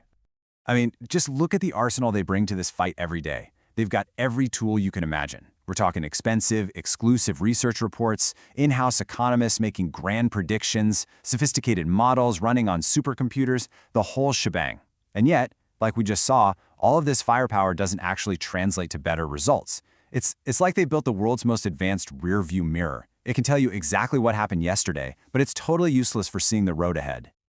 And all of this leads us to a really uncomfortable place. We have to start questioning a belief that's been hammered into us our entire lives, a belief I know I've held as sacred. And that's the idea that more effort, more hard work, automatically equals a better outcome. In the market, that connection isn't just broken, sometimes it's actually backward. It's the foundational mantra of our society, right? From the time you're in school through your entire career, the message is grind it out, put in the hours, and you'll be rewarded. And you know what? In 99% of life, that's fantastic advice. But when you take that same mindset and apply it to your portfolio, it becomes a really dangerous and often very expensive assumption. And this right here is the contrast in black and white. On the left, that's the myth. That's the image we have in our heads, the trader up before dawn, drowning in data, glued to the screen. On the right, that's the reality of what actually works. And it's almost insultingly simple, isn't it? Less than an hour a week, a few simple rules, and a whole lot of discipline and patience. It is the ultimate example of working smarter, not harder. So this is really the crucial takeaway. If grinding it out isn't the answer, then what is? Well, the ingredients are right here. It's not about effort, it's about your framework and your state of mind. It's having the discipline to stick to your plan even when it's scary. It's having the patience to let your strategy play out, and it's having the wisdom to keep that plan simple in the first place. All right, so let's shift gears and talk about the solution, because there's a much less stressful and way more effective approach to all of this. It's an idea so powerful, it even has its own famous acronym. The KISS principle.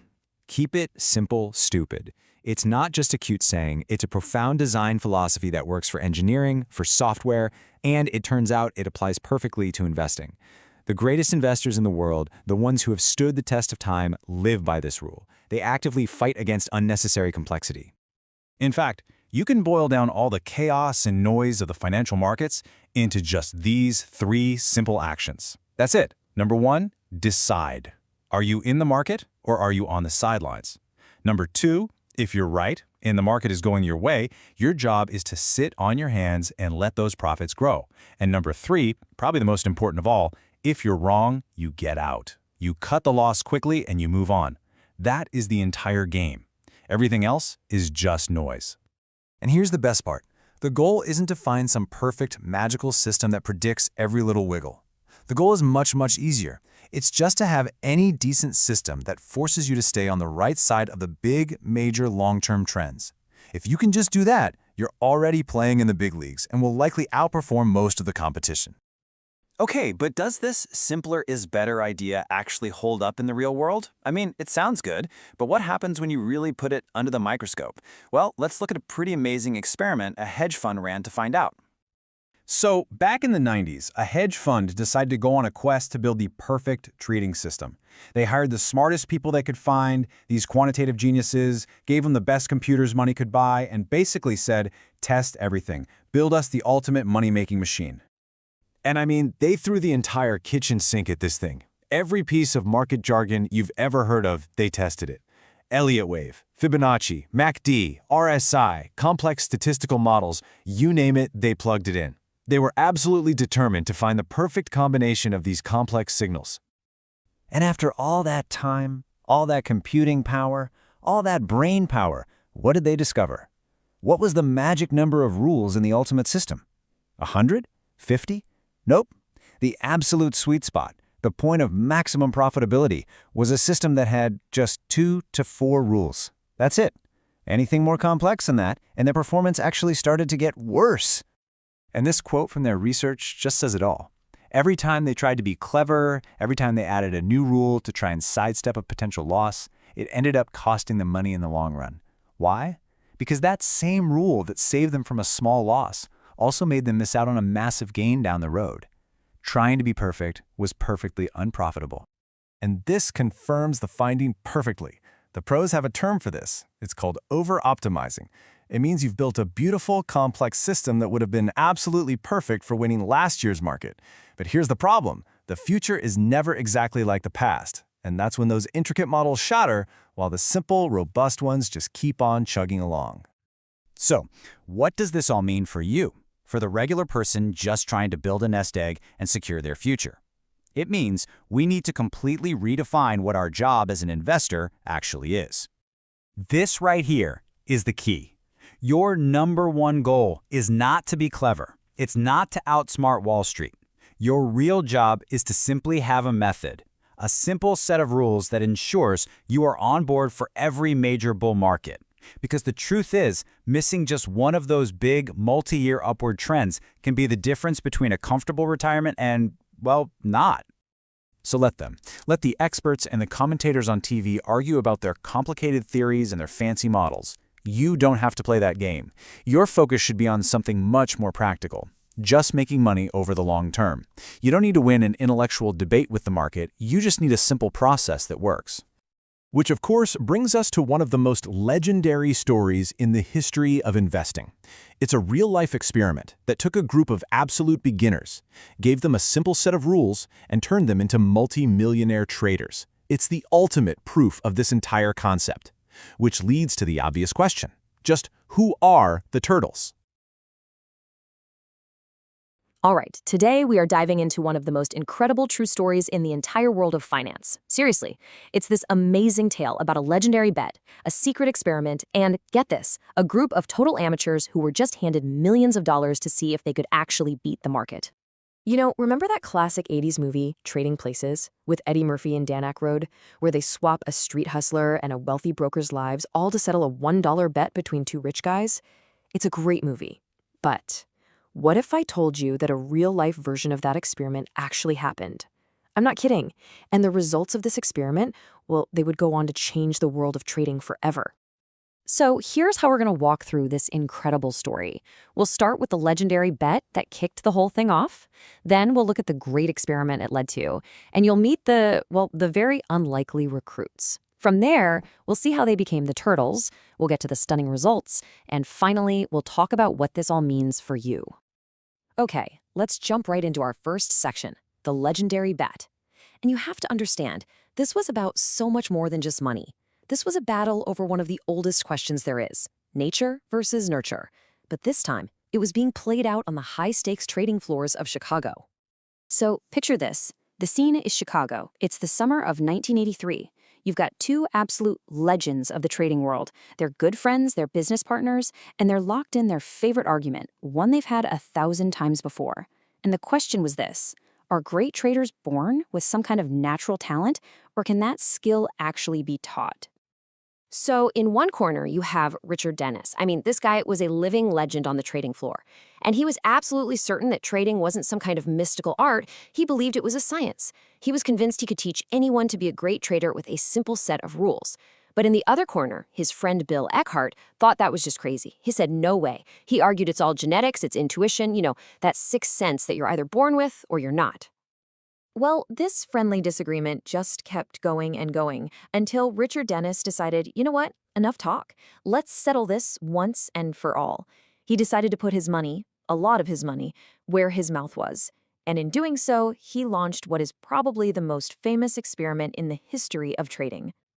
See, Dennis didn't just want to win an argument, he wanted to prove his theory with cold, hard facts.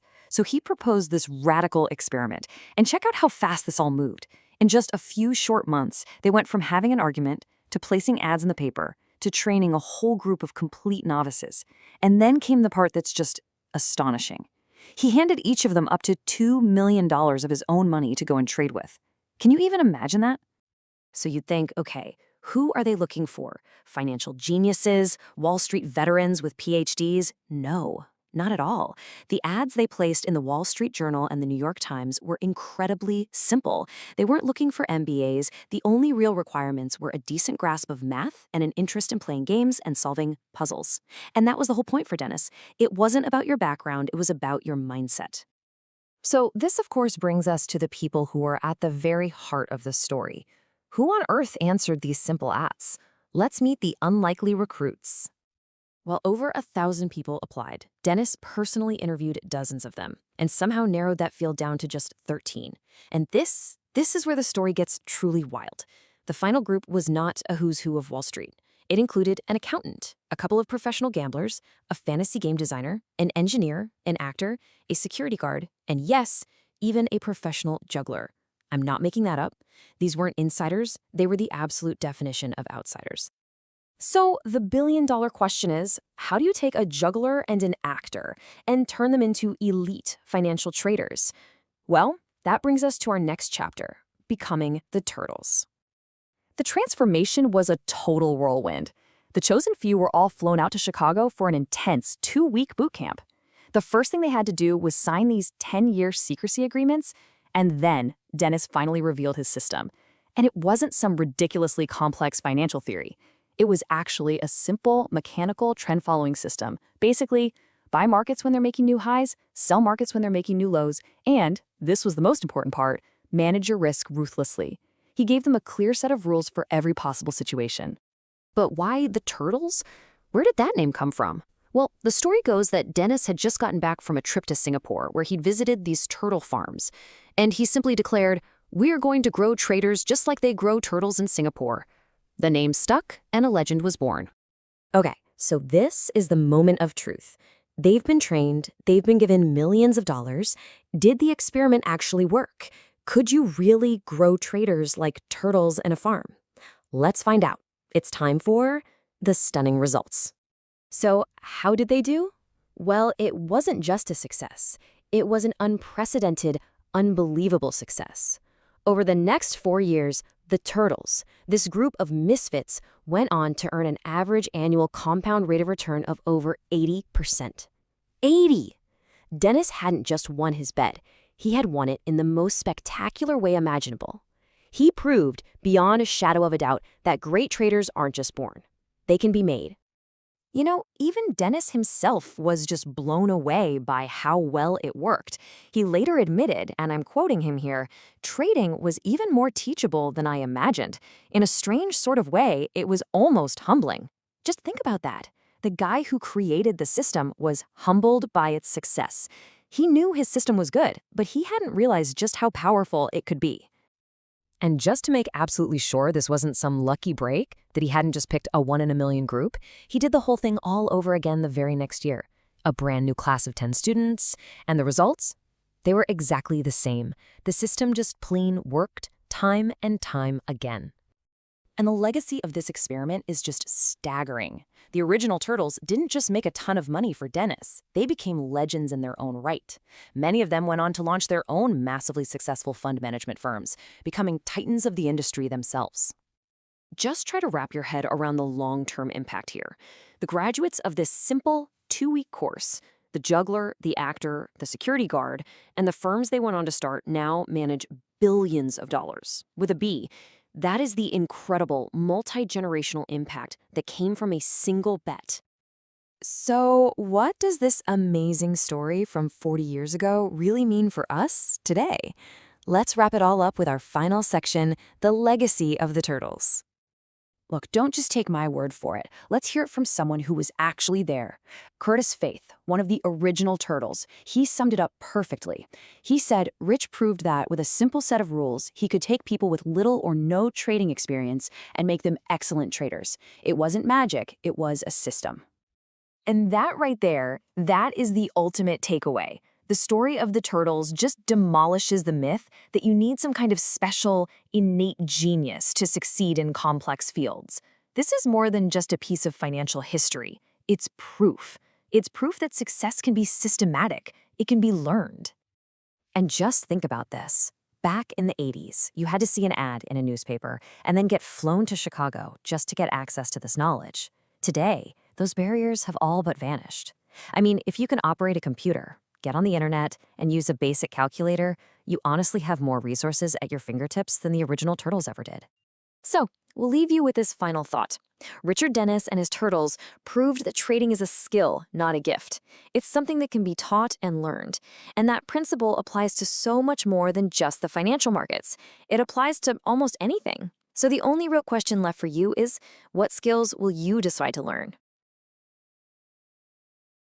You know, in a world that's obsessed with market noise and chasing those quick, flashy profits, what if I told you the real secret to successful investing was, well, doing a whole lot less?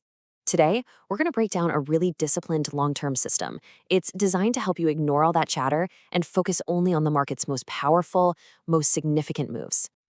So let's start with the big idea that really drives this whole strategy, and it comes from the legendary investor Philip A. Fisher. He realized early on how pointless it was to chase all those small, fleeting gains. His solution? He said he decided to confine all efforts solely to making major gains over the long run.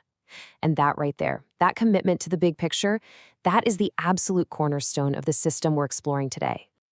So, here's our game plan for how we're going to build this idea from the ground up. First, we'll talk about our main goal, the quest for big money. Then we'll get into the essential tool that makes it all possible. After that, we'll look at a pioneer's system that really laid the groundwork before we have to face the biggest challenge, something called the trend follower's curse. And that, of course, is going to lead us straight to the long-term solution. And finally, we'll boil it all down to your 2 simple rules. All right, section 1, the quest for big money. You know, the very first step here is actually a mental one. We have to consciously decide to tune out all that daily noise and focus our attention where the real substantial profits are actually made. And that's in the market's major sustained movements. This is the core principle in a nutshell. I mean, decades and decades of market history show us that the most significant wealth isn't built by jumping in and out of the market every other day. No. It's built by identifying and then participating in those major long-term trends. And the system we're about to explore is designed to do exactly that, and nothing else. Okay, so if our goal is to spot these big trends, the next obvious question is, how? Right? Well, that brings us to section 2, and the single most essential tool for this entire system, the moving average.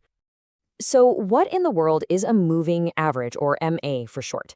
Look, it's one of the most basic yet incredibly effective tools out there. And don't let the name intimidate you. All it does is smooth out the chaotic up and down price swings by creating an average of prices over a set period. What you're left with is a much clearer, cleaner picture of the market's real underlying trend.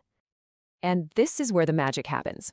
Using a moving average, it just cuts right through all the complexity and gives you this incredibly simple visual signal. I mean, when you put it on a chart, a steadily rising line tells you the market has long-term upward or bullish momentum. And if that same line is pointing down, it's signaling long-term downward or bearish momentum. It's really that straightforward. Now, just so you know what's going on behind the scenes, let's just peek under the hood for a second. To calculate a 50-week moving average, you'd literally take the closing price for the last 50 weeks, add them all together, and then divide that big number by 50. The number you get is just one data point for that week.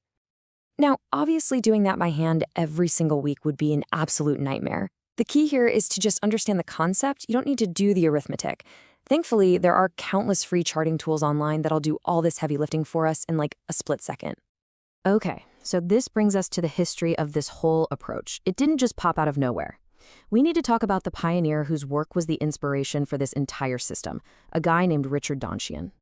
Richard Donchian was a true trailblazer in designing investment systems. I mean, long before most people were even thinking this way, he recognized the incredible value of using simple, mechanical, trend-following systems. He just got it. He understood that a rules-based approach using moving averages could be incredibly powerful. And his work really forms the basis of so many successful strategies that are still used today. So what did his original system look like? It was just beautiful in its simplicity. He used two moving averages, a really short-term 5-day one and a slightly longer-term 20-day one. And the rule was simple. You would buy when the faster 5-day average crossed above the slower 20-day average, and you would sell when that 5-day crossed below the 20-day. That's it. This mechanical approach made sure that if a big trend developed, he and his clients were going to be on board for the ride. Now, in a trending market, this sounds almost foolproof, doesn't it? But there's always a catch. We now have to deal with the critical weakness of every single trend-following strategy, what the source material calls the trend follower's curse. And that's what happens during those brutal times when the market just goes sideways. And this really is the crucial question that every trend follower has to answer. What happens when markets don't have a clear, sustained trend? What do you do when they just chop back and forth, going absolutely nowhere for weeks or even months at a time? Well, this is what happens. You get caught in something called a whipsaw. A whipsaw is when your system just spits out tons of false buy and sell signals in a sideways market. The faster moving average crosses up, you get a buy signal, then it immediately crosses back down, giving you a sell signal, usually for a small loss. This can happen over and over and over again and can be incredibly frustrating and, let's be honest, financially painful. So how do we solve this problem? How do we beat the curse? This brings us to the key insight of our entire system. Section 5. The long-term solution.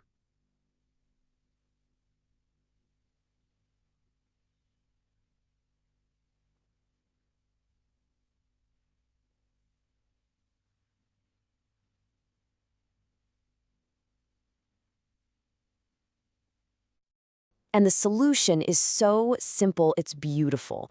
To avoid getting torn apart by all that short-term noise, we don't try to outsmart it. We just ignore it. And we do this by dramatically extending the time frames of our moving averages. By looking at a much longer history, the system becomes way less sensitive to those minor day-to-day wiggles that cause all those painful whipsaws. This slide just lays out the entire evolution perfectly. Donchian's original system was like the hare. It compared a 5-day average versus a 20-day average. It was fast, it was sensitive. Our long-term system, well, it's the tortoise. It makes a massive shift, comparing a 30-week moving average to a 50-week one. The goal is completely different. It's not built for speed, it's built for endurance. It's designed specifically to filter out noise and capture only the most powerful, sustained trends. All right, we've covered the philosophy, the tool, the history, and the problem. So let's put it all together. This brings us to our final section, your 2 simple rules. The complete system revealed in its entirety. I absolutely love how the source material puts it, because it perfectly captures just how elegant this approach is. It says, so here are the rules. Don't blink, otherwise you might miss them. And here it is, the whole system in 2 lines. The buy signal is the 30-week moving average crossings above the 50-week moving average. This tells us that the more recent momentum is starting to overpower the long-term trend, pushing it up. The sell signal is the exact opposite. The 30-week moving average crosses below the 50-week. That's it. No emotion, no trying to guess what happens next. That is the entire mechanical system. And that really brings us to our final thought. The rules themselves are incredibly simple. There's no ambiguity, there's no guesswork involved at all. But that raises a much, much deeper question for any investor. The rules are simple, but is the discipline to actually follow them? Can you stick to the plan through all the market's inevitable ups and downs, trusting the system to do its job of filtering out the noise and capturing those major trends over the long run? That's the real challenge, isn't it? So, let's talk about something we've all been told 1,000 times. Emotion is the enemy of smart investing. It's easy to say, right? But how do you actually take it out of the picture? Today we're diving into a really fascinating system from a chapter called The Rules. It's a completely mechanical, unemotional way to approach the market, and it's built to answer that one question that gives investors the most heartburn. Let's get into it. And here it is, the million-dollar question. When do you buy and when do you sell? We've all been there, haven't we? Staring at a chart, feeling that pit in your stomach, that mix of greed and the absolute terror of missing out. You're asking yourself, is this the bottom? Is this the time to jump in? Or is this my last possible chance to get out before it all goes south? Man, that question can be absolutely paralyzing. But what if the answer had nothing to do with your gut feeling, or trying to guess what the headlines are going to say tomorrow? What if there was a method that just gave you a clear signal, almost like a robot? Well, that's exactly what we're going to break down today, a radically simple way to navigate all that market chaos with nothing but cold, hard logic. At its very core, this whole system is as simple as a light switch. You're either on, meaning you are fully invested in the stock market, or you are off, completely out, with all your money safe in cash. That's it. There is no gray area, no dipping your toe in. It's an all-or-nothing strategy that's focused on one thing and one thing only, timing the market as a whole. And this really lays out just how simple it is. You've only got two places to be. Position 1, you're invested, you're in the game, you're positioned for growth. Position 2, you're in cash, and to be specific, an interest-bearing savings account, so your money is safe and sound. The entire purpose of this system is just to tell you which of these two spots you should be in at any given time. Okay, so if it's a switch, how does it work? What flips the switch from on to off? Well, it all comes down to two very specific signals that the system is designed to read. The first signal comes from something called the 30-week moving average. Now, don't let the technical name throw you. All this is the average closing price of the market, let's say the S&P 500, over the last 30 weeks. Just think of it as a snapshot of the market's medium-term trend. It tells you where things have been headed for the last 7 months or so. And the second signal? Well, it's the 50-week moving average. You guessed it, it's the exact same idea, just calculated over a longer time frame, almost a full year. This gives us a picture of the market's more established, long-term trend. You can think of it as the slower, more stable big brother to the 30-week average. And right here, this is the engine of the entire system. The rules couldn't be clearer. You get a buy signal when the shorter, faster 30-week average moves above the longer, slower 50-week average. And you get a sell signal when the opposite happens, when that long-term average is sitting higher than the short-term one. That's it. The crossover of these two lines makes every single decision for you. No human guesswork needed. So it's one thing to know the rules, but it's another thing to understand the why. Why should the relationship between these two simple averages tell us anything useful about where the market might be going next? Let's dig into the logic. You see, the logic for a buy signal is all about momentum. When the more recent trend, that's our 30-week average, starts to climb above the long-term baseline, it's a pretty strong sign that positive momentum is building. The system reads this and says, okay, there's a good chance we're entering a bull market, and it wants you invested so you can ride that wave up. And the sell signal, as you can probably guess, works on the exact same principle, just in reverse. When that medium-term trend dips below the long-term one, it's like a big warning flag. It suggests that momentum is fading fast and that the market could be heading for a serious downturn. The signal's only job at that point is to get you to safety, to move you into cash, and protect your hard-earned money from a potential bear market. This brings us to a really powerful idea, a phrase that I think perfectly sums up the entire philosophy here. It's about taking all the emotion out of the equation by drawing a clear, undeniable line. Let's just sit with that for a second. A line in the sand? That isn't just a clever turn of phrase. It's the whole point. That line is the crossover point between those two moving averages. Once the market crosses it, the decision is already made. There's no more hemming and hawing, no more fear, no more second guessing, because the system pulls the trigger, not your feelings. So we've got the signals and we understand the philosophy. Now let's get into the nitty-gritty. What do you actually do, week by week, when one of these signals pops up? Well, the instructions are just as straightforward and unemotional as the signals themselves. Okay, let's walk through the buy scenario. First, you do your weekly check and you see a buy signal is active. Great. Now you look at where you are. If you're currently sitting in cash, that is your explicit instruction. It's time to invest in the market. But, and this is a really important piece of the discipline, if you're already invested, you do absolutely nothing. You're already in the right place. Your job is just to stay put. And now for the flip side, the sell scenario. It's a perfect mirror image. First, you see that a sell signal is active. If you have money in the stock market, your one and only job is to sell those positions and move that money to the safety of that interest-bearing savings account. And just like before, if you're already in cash, you just stay right where you are. The system has already done its job and protected you, so no action is needed. Now that we've gone through all the mechanics, let's just zoom out for a second and look at the big picture. What is this system really trying to do? It's not about finding the next Tesla or getting rich by next Tuesday. The goal is much more practical, and it's focused on long-term survival and, of course, growth. And this really says it all, doesn't it? The system has two core missions. First, it's designed to make sure you are in the market for those great, powerful bull markets, those long stretches of growth where real wealth is made. Second, and this is just as important, it's designed to get you out of the way, to help you avoid the truly devastating losses that come with the worst bear markets. It's about capturing the big gains and sidestepping the big pains. So look, if you take just one thing away from all this, it should be this. What we've been looking at is a disciplined strategy, pure and simple. It's built to align your money with the market's powerful, long-term momentum, and to replace all those emotional, gut-wrenching decisions with a consistent, rules-based process. It's about discipline over drama. And all of this leaves us with one last question to chew on.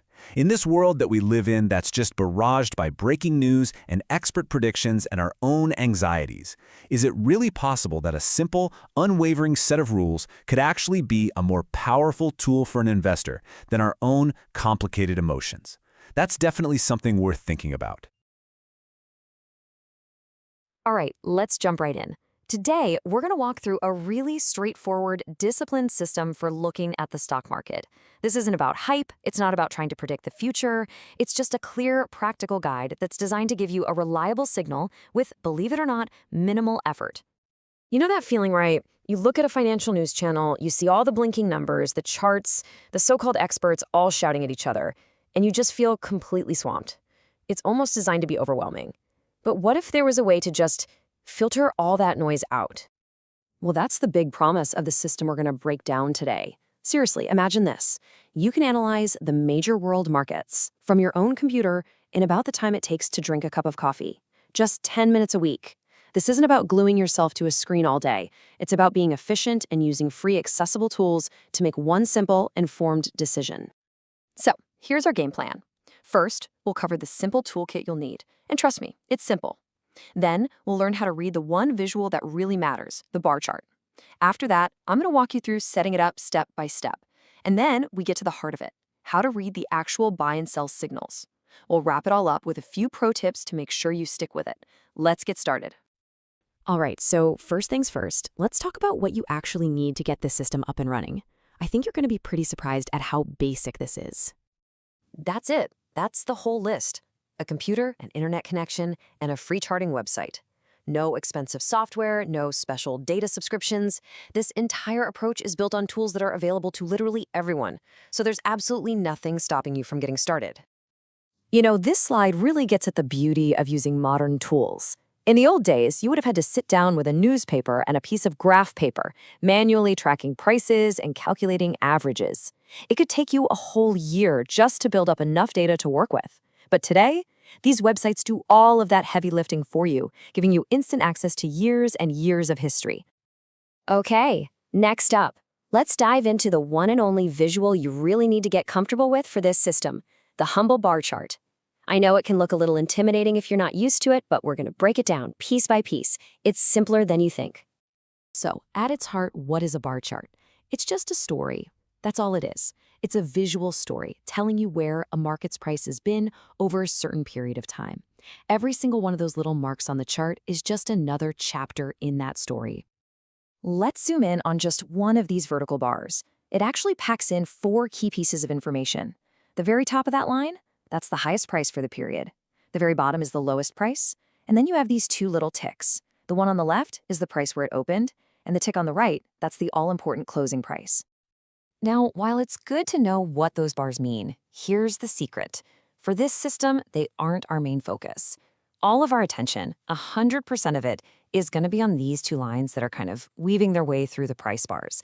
These are called moving averages, and all they do is smooth out the price data to show us the real underlying trend.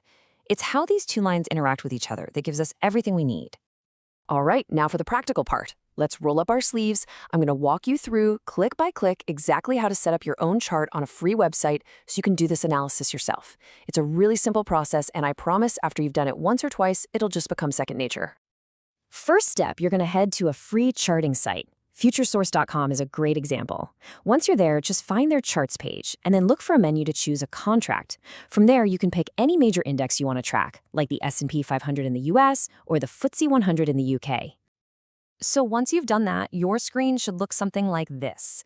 This big chart area, that's your canvas, and all the tools we need to customize it are located in these boxes right here, just below the chart itself. This is where we're going to tell the website exactly what we want to see. Okay. Next, you're going to look for a section called Studies, or maybe Indicators. In there, you'll see a list of tools. You just want to find Moving Average and add it to your chart. Once you do, you'll probably see it appear in a selected box, and from there, you can click on it to start editing its settings. Okay, listen up, because this is the single most important step of the entire setup. When you see the parameter boxes, you're going to completely ignore the default numbers. You're going to change them. The first one becomes 30, and the next 2 both become 50. So it should read 30, 50, 50. This is what creates our specific short-term and long-term trend lines. And the final step is to set our time frame. Just find the button that says Weekly and give it a click. And that's it.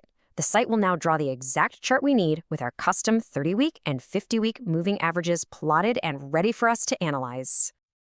Now for the payoff. You've done the setup. You've got your chart right in front of you.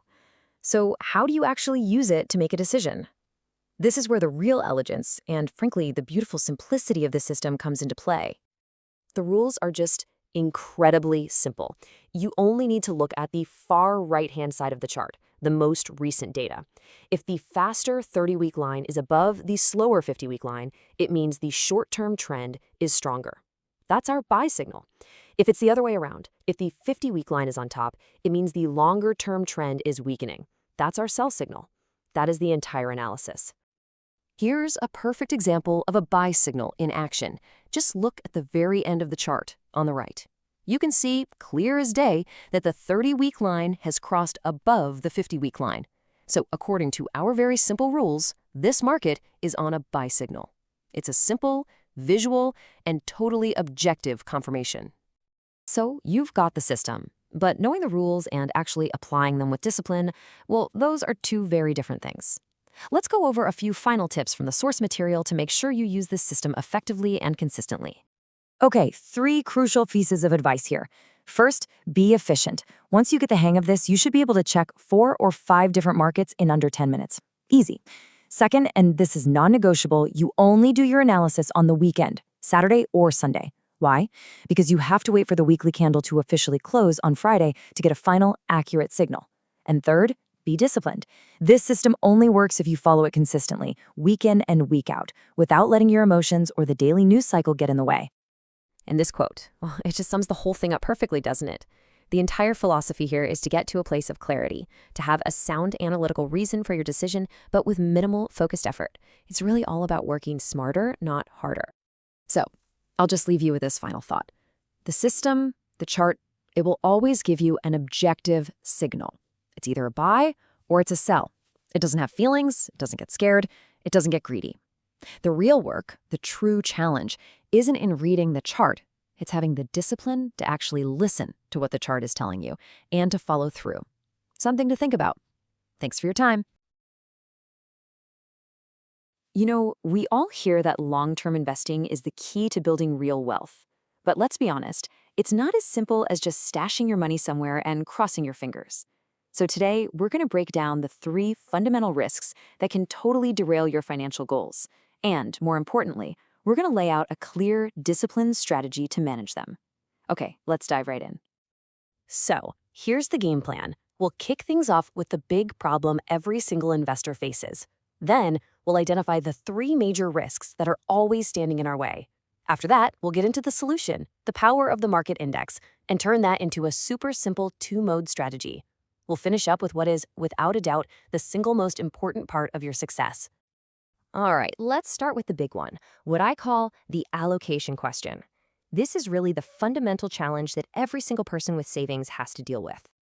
It all boils down to this one question right here. Where are you supposed to put your money to get those long-term gains? If you get this wrong, you're not just underachieving, you could be leaving your entire financial future way less secure than it could be. Answering this with a disciplined, thought-out approach, well, that's what this is all about. Okay, so to figure out the right answer, we first have to really understand what we're up against. And in the world of investing, that means facing 3 very distinct risks that can trip up even the smartest folks out there. Let's break them down, one by one. First up, we've got market risk. Now, this one is all about timing. It's the huge danger of having your money in the market when the entire market is tanking, what we call a bear market. You can be in the right kind of investment, but if it's at the wrong time, it can be absolutely devastating to your portfolio. So the goal is pretty straightforward, right? A good strategy has to solve the when problem. It needs to give you a clear signal that tells you when to be in the market to catch that bull run, and, just as importantly, when to have your money safely on the sidelines during a downturn. It sounds simple, but getting this right is just essential for long-term success. All right, next up is security risk. This is the where problem. Let's say you get the timing right. You correctly predict the market's going to go up. That's great. But you can still lose money if you pick the wrong individual stock. This is that classic risk of trying to cherry pick what you think is going to be a winner and getting it completely wrong. And look, this isn't just some theory. Let's dig into a really powerful real-world example that perfectly shows you the danger of this kind of security risk. Just look at the story this chart tells. Between April 2003 and March 2004, the Dow Jones Industrial Average, that's the 30 biggest companies in the US, it soared over 30%, a massive gain. But if you had put your money in just one of those giants, a company that seemed like a totally safe bet, Microsoft, well, your return would have been basically 0. The whole market tide was rising, but your specific boat was just stuck in the mud. Let that number really sink in for a second. 30%. That's how much you would have underperformed the overall market just by choosing one of the best companies in the world instead of the average. That kind of gap is almost impossible to make up later. That right there is security risk in action, and man, is it a costly mistake. So, how in the world do you fight this? Well, the answer is diversification. Instead of trying to find that one winning needle in the haystack, you just buy the whole haystack. By investing in a stock market index, you own a tiny piece of all the major companies, which means you're guaranteed to capture the market's overall performance. And that brings us to our third and final hurdle, product risk. So let's say you've solved the when and the where. You've decided to invest in the market index, and you're doing it during a bull run. You can still lose out if the specific financial product you pick, like a managed fund, fails to actually give you the market's return. And this chart just lays it out clear as day. Study after study shows that over 80% of these actively managed funds actually fail to beat the market they're supposed to be tracking. Plus, they charge you way higher fees. We're talking 1.5% versus maybe 0.5% for a simple index tracker. You are literally paying more for a higher chance of human error and underperformance. So the logical choice is pretty clear. A low-cost tracker designed to just mirror the index. Okay, so we've identified the risks. Now let's start building the solution. And the foundation for overcoming all 3 of these risks is really understanding the simple, but incredibly profound, power of the market index. This isn't some new, complicated idea. This goes all the way back to 1896. A guy named Charles H. Dow wanted an easy way to just measure the overall health of the US stock market. So he created an average of the top stocks to act as a simple barometer. And today, that same concept is used all over the world with flagship indices in every major country. And here is where the concept becomes so beautifully simple. Dow came up with this powerful analogy for understanding the market that is just as true today as it was over 100 years ago. He didn't see a bunch of chaotic, random price swings. He saw something much more natural, much more predictable. He compared it to the ocean's tide. A bull market is like a rising tide. Each wave or market rally pushes higher than the last one, and each pullback or trough is also higher. And a bear market? Well, that's a falling tide. Each rally falls short of the one before it, and each new low is even lower. The index lets us see which way that tide is moving. Okay, so now we have our tool, the index, and we have our framework, the tide. So let's combine them into a simple timing strategy that takes all the guesswork, all the emotion right out of investing. Here is it, the core of the strategy. It is a simple binary switch. The whole point is to remove complex decision-making. You have a predefined system based on objective market data, not your feelings, and it tells you one of two things. Either buy, which means the tide is rising and you should be invested, or sell, meaning the tide is falling and you need to be safe in cash. The key is that a mechanical rule, not your gut, makes the call. For example, a classic signal could be when the index price crosses above its long-term average. It's a simple, data-driven sign that the tide might be turning. And here's how that works in practice. It's really simple. Step 1, your system gives you a buy signal. Step 2, you invest your money into a low-cost stock market index tracker. Step 3, you just sit on that position until the very same system gives you a sell signal. Step 4, you then sell your investment and move all that money into a safe, high-interest savings account. And there it waits, safe, until the next buy signal comes along. Now, the specific products you use here are absolutely crucial. For your index tracker, you're looking for two things: rock-bottom management fees and a proven track record of closely matching its index. And for your savings account, the rules are just as simple. You need instant access with no penalty for withdrawal, and it should pay the highest interest rate you can find, period. Okay, so we've covered the risks, and we've covered a mechanical system to beat them. But there's one final piece to this whole puzzle, and frankly, it is the most important one of all. It's not about the charts or the products, it's about you. And really, this is the bottom line. You can have the most perfect, data-driven system in the world, but it is completely worthless without the discipline to actually follow its signals without question. It takes real patience to stay invested, or to stay in cash, for what can feel like a very, very long time. In the end, your own behavior is the most critical key to success. So I'll leave you with this one question to think about. Take a hard look at how you manage your money today. Are your decisions based on a clear, disciplined process designed to manage risk? Or are they based on news headlines, gut feelings, and a whole lot of guesswork? The answer to that question could make all the difference to your financial future. All right, let's talk about something you hear about every single day, but maybe don't totally have a handle on: the stock market index. We're going to peel back the layers on what these things are, why they're so important, and then we'll take a quick trip around the world to look at the biggest ones out there. So let's dive in and figure out what all those numbers really mean. You know the drill. You turn on the news and you hear it. The market is up today, or the market took a nosedive. They talk about it like it's this one giant thing. But what is the market? Which market are they even talking about? That's the big question we're going to crack open today. So, at its heart, a stock market index is a really simple but powerful concept. Look, instead of betting all your money on one single company, putting all your eggs in one basket, an index lets you spread that money across a whole bunch of top companies. It's literally the financial world's version of safety in numbers. It's designed to protect you if one company tanks while still letting you get in on the success of an entire economy.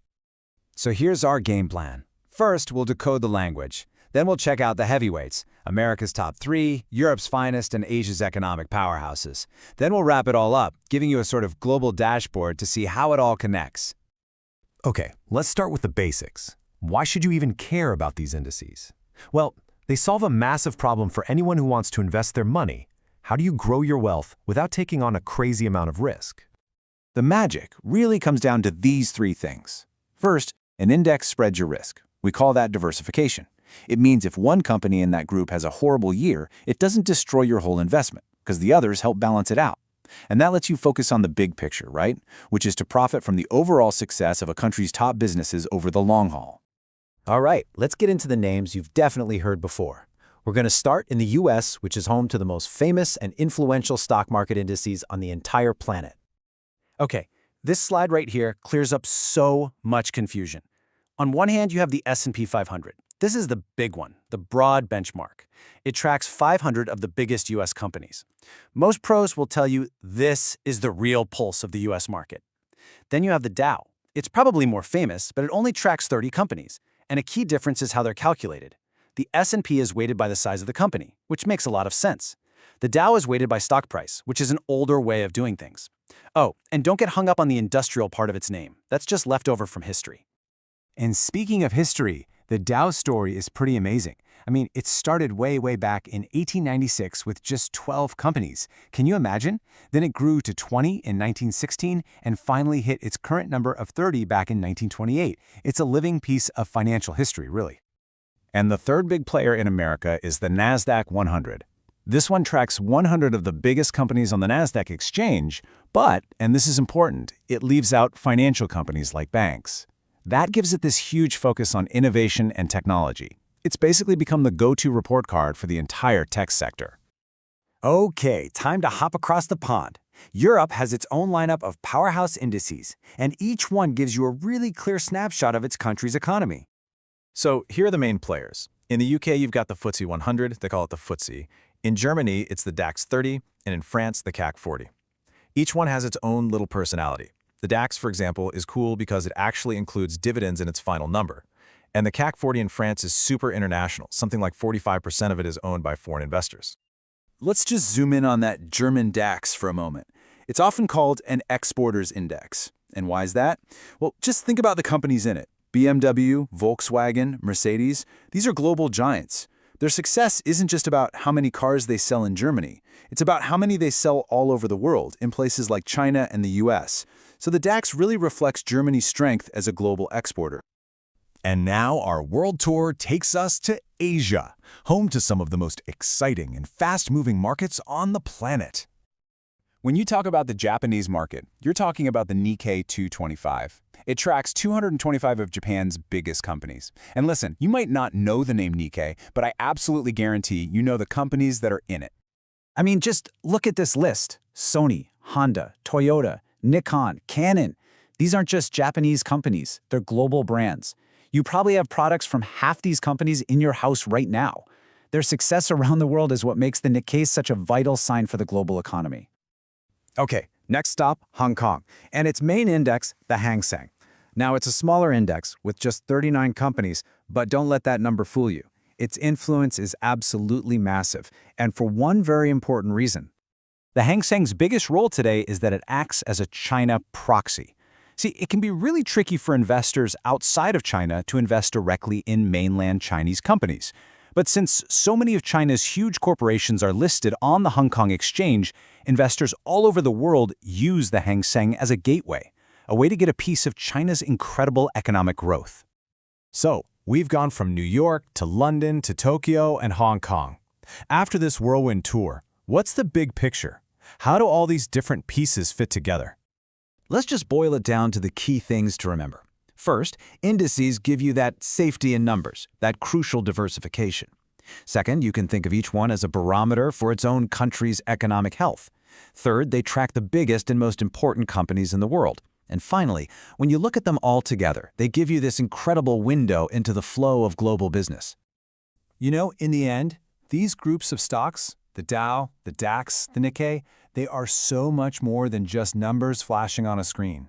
They're telling a story. A constantly changing story about what we're inventing, what we're buying, how countries are trading with each other. They're really a story about us. And that leaves us with one last question to think about. What story are they telling us today? You know, investing can feel so complicated. There are a million so-called experts out there, all shouting different advice. But what if it didn't have to be that way? What if you could just boil it all down to a simple, repeatable process? Well, today we're going to dig into a really fascinating study that did exactly that. Just imagine for a second, a system with zero emotion, no gut feelings, no panic selling, no FOMO buying, just a pure mechanical set of rules telling you when to get in and when to get out.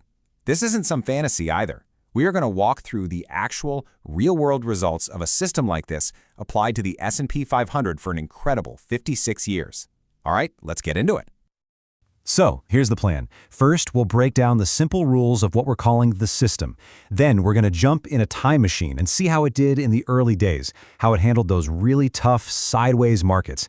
And, you're going to love this, how it absolutely crushed one of the biggest bull markets in history. And finally, we'll look at the 56-year report card and see what we can learn. Okay, so what is this system? Well, at its heart, it's what you'd call a trend-following strategy. It doesn't even try to predict what's going to happen next. Its only job, its only purpose, is to figure out which way the market is already heading, up or down, and just go with the flow. And this chart right here shows you exactly how it works. It's shockingly simple. You've got two lines, that's it. A 30-week moving average and a 50-week moving average. When that shorter, faster line, the 30-week, crosses above the longer, slower 50-week line, that's your signal to buy. And when it crosses back below, well, that's your signal to sell. That's the whole thing. Now, for anyone who's not super familiar with the term, a moving average is just a tool that helps us see through all the noise. You know how the market bounces around and crazy every single day? Well, a moving average just smooths all of that chaos out so we can get a much clearer picture of the actual underlying trend. It's about seeing the forest for the trees. All right, so the theory sounds pretty simple, right? But the proof is in the pudding. Does it actually work? Let's rewind the clock all the way back to the 1950s and see how these simple rules held up against real market history. And right away, we see one of the system's first huge wins. Look at this. A buy signal flashed in March of 1954, and it pretty much perfectly caught the launch of a massive multi-year bull run. The system's job was easy. Just hold on tight and ride that wave for nearly 3 whole years. And the result of that one trade? An incredible gain of almost 70%. This is our first real glimpse of what this system is built to do. Identify those big, powerful trends and just stay put, capturing those huge, meaty gains along the way.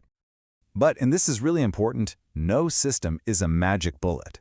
Right after that monster win in September of '57, it signaled a new buy. The market, though, it had other plans. It turned down almost immediately. But here's the beautiful part. The rules are the rules. A few months later, those moving averages crossed back down, and bam, a sell signal was triggered.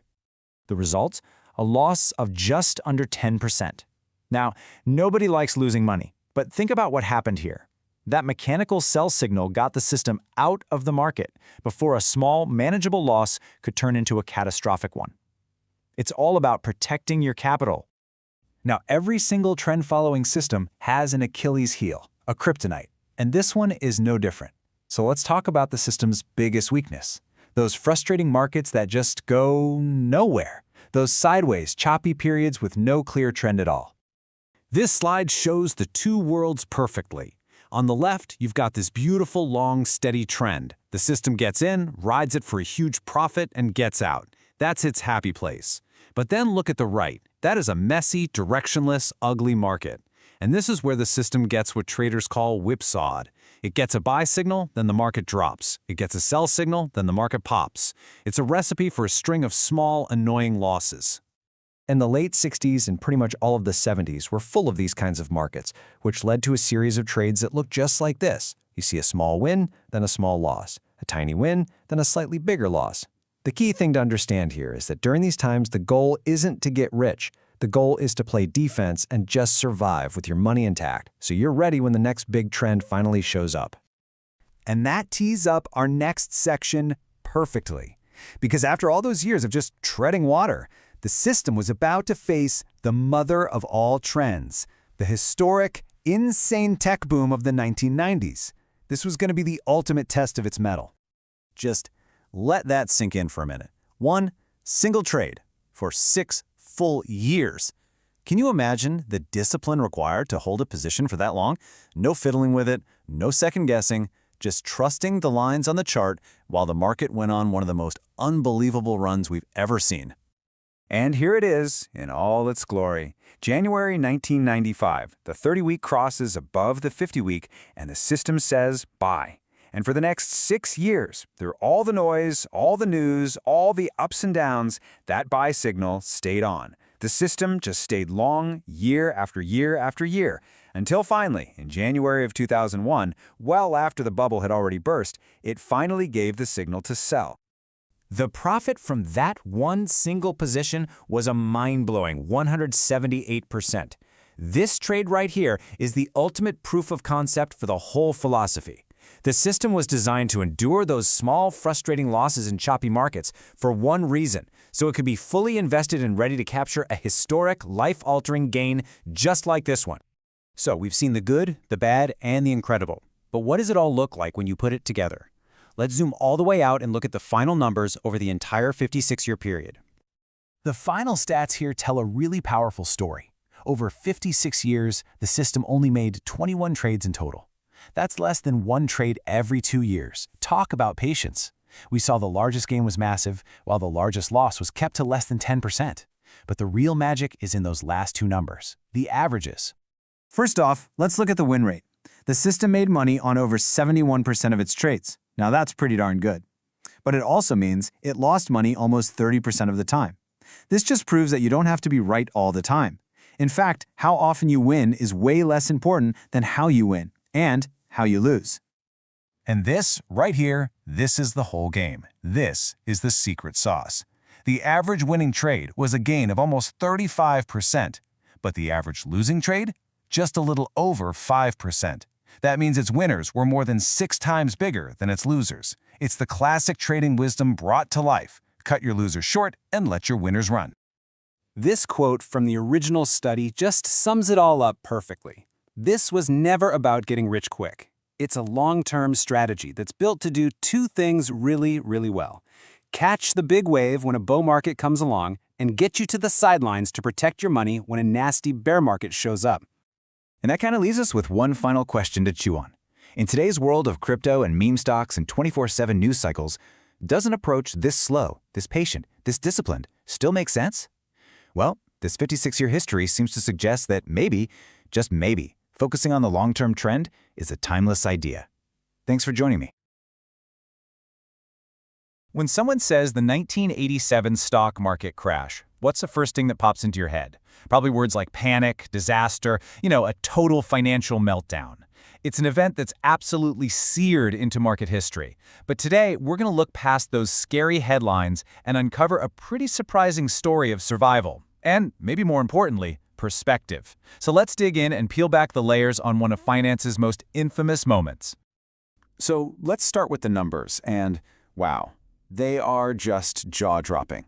From its highest point that year to its lowest, the S&P 500 index took a nosedive of nearly 36%. Think about that. Over a third of the market's value, poof, just gone. It's a figure that really justifies every ounce of the panic people felt. And you know what made it truly terrifying? The speed. The huge majority of that 36% drop, I'm talking about 28% of it, happened in just 4 trading days. 4. Can you even imagine watching the market basically evaporate in less than a single work week? It was a financial freefall like nothing anyone had ever seen before.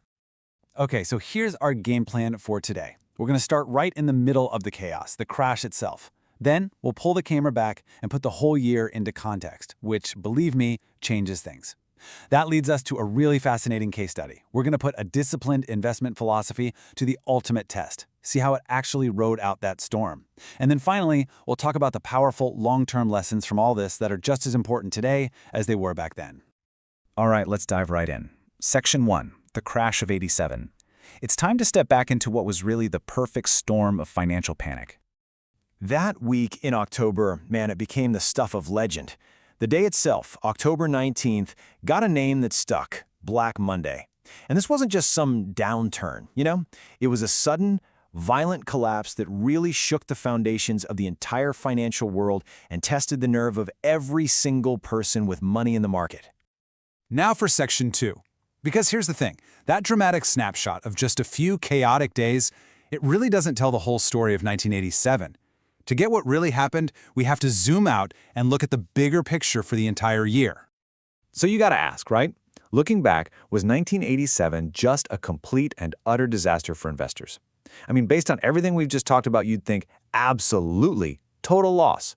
But the actual data tells a very, very different story. Because here's the piece of the puzzle that most people forget. Before the crash ever happened, the stock market had been on an absolute tear. By the time it hit its peak, it was up almost 39% for the year, just for that year alone. You really have to remember that massive run-up to understand what happened next. And this This is the kicker. Despite suffering one of the worst crashes in history, the S&P 500 still finished 1987 in the green. It actually ended the year with a positive return. Now, sure, it gave back a ton of those gains, no doubt, but it wasn't a losing year overall. I know, it sounds crazy, right? But that one fact completely reframes the entire event. So that really leads to the next big question. How would a disciplined, rule-based investment strategy even handle this kind of chaos? Let's look at a fascinating case study of a specific trend-following approach, which our source material just calls the system. It was about to be put under some serious fire. The idea behind this system is actually pretty simple. It's not about day trading or trying to perfectly time the tops and bottoms of the market. Nobody can do that. Its one and only job is to use technical signals to figure out when there's a long-term upward trend, a bull market, and get invested. And then, when that long-term trend turns down into a bear market, its job is to get you out of the way. That's it. That's the whole game. And this really gets to the core of the strategy. The system is specifically designed to filter out what we call market noise. All the random, short-term ups and downs that happen every single day. The news, the gossip, the panic.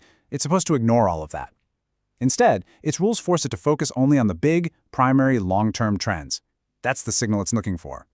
But the '87 crash, oh boy. That was something else entirely. It wasn't just noise, it was like a lightning strike. A price move so violent and so incredibly fast that it was practically over before a system designed to follow long-term trends could even process what was happening and signal a change. This was the ultimate stress test. Okay, Section 4, riding out the storm. So the big question, how did it do? How did a system that's built to ignore short-term drama perform during what was maybe the most dramatic short-term event in modern history? Well, the verdict might just surprise you. So let's just walk through the logic here, step by step. First, the crash hits. Pure, unadulterated panic in the streets. But the system's rules, remember, are based on the longer trend. So its reaction? It did nothing. No change. Because the drop was so fast and so deep, its indicators showed that the underlying long-term bull trend hadn't actually been broken yet. And so it stayed fully invested, it stayed in buy mode through that entire terrifying ordeal. The source material we're looking at puts it really well. It says, to survive a 30% drop in values and still end the year with a positive return is good. It totally acknowledges how incredibly tough that must have been to live through. But the outcome? Well, it speaks for itself. That discipline paid off. And that's the bottom line, right there. By just sticking to its rules and not getting spooked by that extreme volatility, the system weathered the storm and actually managed to post a small profit for the year. It proved to be amazingly resilient when it mattered most. And that brings us to our final section, the long-term perspective. This is really where we get to the most important lesson from 1987, learning to separate that terrifying noise of a crash from the underlying signal of the long-term trend. Now here's something that's really important to get your head around. What was actually lost? For someone who was using this system for the long haul, the crash didn't wipe out their starting money. It basically just erased the spectacular paper profits, the unrealized profits that had been built up in that one single year, 1987. Yes, a very painful setback, but it wasn't a total wipeout of their capital. Because, and get this, even after giving back all of 1987's incredible gains, a long-term user who had been following the system would still have been sitting on unrealized profits of over 30% from the bull market that had started in the years before. You can see it so clearly on this chart, right? You've got this big, healthy bar of profits that you've accumulated from the previous years.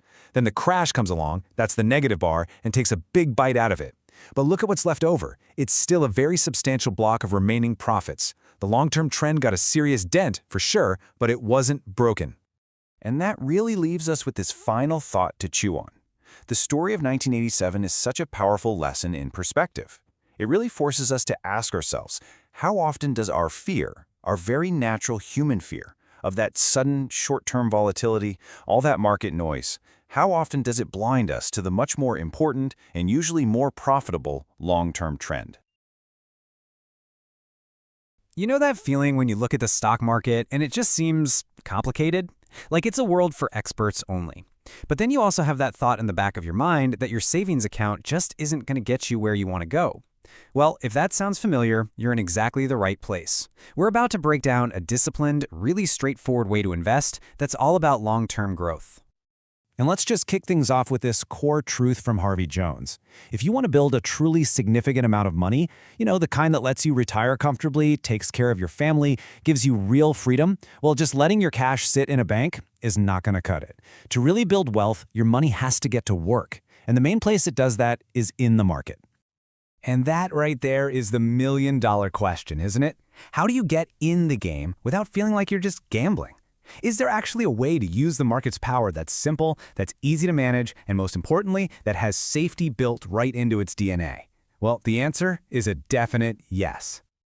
Okay, so here's the game plan for this explainer. First, we're going to nail down exactly why just using a savings account is a problem. Then we'll look at the powerful engine that actually pushes the market up over time. After that, we'll dive right into the index investing system itself, and you'll see how it basically manages your portfolio for you. We'll also cover the crucial safety net it offers, and then we'll finish up with the homework you got to do before you start. All right, first things first. Let's really get to the bottom of the problem we're all trying to solve here. It all comes down to a simple and, let's be honest, a pretty frustrating fact about just holding cash. So here's the hard truth, plain and simple. If you're serious about real financial growth, the kind that can actually change your life, you have to move beyond a standard savings account. See, with inflation, any money that isn't growing is actually losing its buying power. It's shrinking. For most of us, the market is really the only place where that kind of meaningful, long-term growth is possible. So, if saving isn't the whole answer, then what is? Well, to get that, we need to look at the engine of wealth itself. The stock market. I mean, what is this fundamental force that, despite all the scary headlines and the wild swings, keeps pushing it forward over the long haul? It comes down to this. The market has this deep, natural upward momentum. Now, it's not a smooth ride, it never has been, but the overall direction is powered by these huge, unstoppable forces. Just think about it for a second. Human ingenuity is always pushing technology and industry forward. Every single month, billions from pensions get automatically invested, which creates this constant demand. And on top of that, every public company in the world is relentlessly pushing to innovate, to sell more, to be more productive. You're not just betting on one company, you're harnessing the entire tide of human progress. Okay, so this powerful upward current exists. The big question then is, how do you, as a regular investor, tap into that momentum in a smart, reliable, and unemotional way? And that brings us to the system itself. Now let's be really clear. This is the exact opposite of some get-rich-quick scheme. It is a rules-based method. It's a framework, and the goal is incredibly simple. Be there for the market's big, profitable upswings and have a non-negotiable plan for managing risk when things turn south. It's really about replacing guesswork and anxiety with discipline and a solid process. And this system is really built to enforce one of the oldest and wisest sayings in investing. You want to be fully in the game when the market is in a strong uptrend, what they call a bull market. You've got to have the discipline to let your winners run instead of getting nervous and cashing out way too early. And maybe most importantly, you need a preset rule that tells you when it's time to step aside and protect your money. This system automates all of that logic, and it takes your own worst enemy, your emotions, right out of the equation. Now, having that kind of discipline might sound tough, like it's a full-time job. But what's so brilliant about this is that there's a surprisingly simple way to do it. The key is to automate the single hardest part of investing, trying to pick the right stocks. The way you do this is with a stock market index fund, like the S&P 500 in the US or the FTSE 100 in the UK. When you buy just one share of an index fund, you're not making some high-stakes bet on a single company, you're instantly buying a tiny piece of all the top companies in that market. With just one click, you get a level of diversification that would have been totally impossible for a regular person just a generation ago. And check this out. Here is a statistic that really reveals the secret power of the index. Of the original 100 huge companies that made up the UK's FTSE 100 index when it launched way back in 1984, less than half of them are still in it today. Just let that sink in for a second. More than half of the biggest and best companies from just a few decades ago have either been bought, gone out of business, or just faded away. And that right there shows you what's really going on. An index isn't some static museum of old companies. It's a living, breathing thing. Businesses that fall behind, that don't adapt, they eventually get kicked out. And new, stronger, more innovative businesses get promoted to take their place. The index is constantly and kind of ruthlessly refreshing itself. So here it is, the big takeaway. The index itself acts as your automatic, unpaid portfolio manager. It does all the hard work of weeding out the laggards and adding the new winners, making sure your money is always spread across the most successful companies of the time. You don't have to do any of that research. You just have to own the index. But look, growth is only half the story. For most of us, protecting the money we've worked so hard to save is just as important, if not more so. And that's why this system isn't just about making money, it's about having a clear plan to not lose it when the market's inevitable storms hit. Let's just reframe this whole thing for a minute. Yes, it's about growth, but really, at its core, this is a risk management strategy. It's designed to give you a defense against the very thing that scares most people away from investing for good, those big, scary market crashes. And I absolutely love this analogy from the source material because it's just perfect. You would never dream of driving your car or putting your family in one without a seatbelt. It's just a non-negotiable, automatic form of protection for something that probably won't happen, but would be catastrophic if it did. Well, this system is designed to be your financial seatbelt for investing. So how does this seatbelt actually work? Well, first, the system is built on a specific preset rule that tells you when it's time to get out of the market during a severe long-term downturn, what's called a bear market. Now, we're not getting into the technical details of that rule today, but just having that unemotional exit plan is the key. Second, by getting you to safety, it protects your capital, which means you have more money ready to go when the next growth phase starts. And third, and this is huge for your own sanity, it dramatically reduces the stress of watching your savings disappear, which is what stops you from making panicked, terrible decisions at the absolute worst possible time. And that brings us to our final and without a doubt the most important part of this entire discussion. Because no system, no matter how smart it is a one-size-fits-all solution. The ultimate responsibility for your financial future, well, it rests exactly where it should, with you. Look, remember, this systematic approach we've talked about is just one option on the menu. You could go work with a financial advisor. You could buy into actively managed funds where some manager tries to beat the market. You could try picking individual stocks yourself. Your job is to understand these different choices and decide which strategy and which specific investments are the absolute best fit for your goals, your timeline, and your own personal comfort level with risk. So here's the crucial point. The source puts it perfectly. If you just commit to spending as much time thinking about your financial future, which is going to last for decades, as you would researching a new car you might own for 5 years, you will already be miles ahead of most people. It's not about becoming some Wall Street genius overnight. It's just about giving your own money the respect and the attention it deserves. And that is the question we're going to leave you with. We've just walked through a simple, powerful system designed for long-term growth and, maybe more importantly, for protection. The principles are clear, the logic is sound, and now the ball's in your court. Forget all the noise and complexity for a minute and just ask yourself this one simple question. What is the very first, most manageable step you can take to start your own homework? Because answering that, that's where the real journey begins.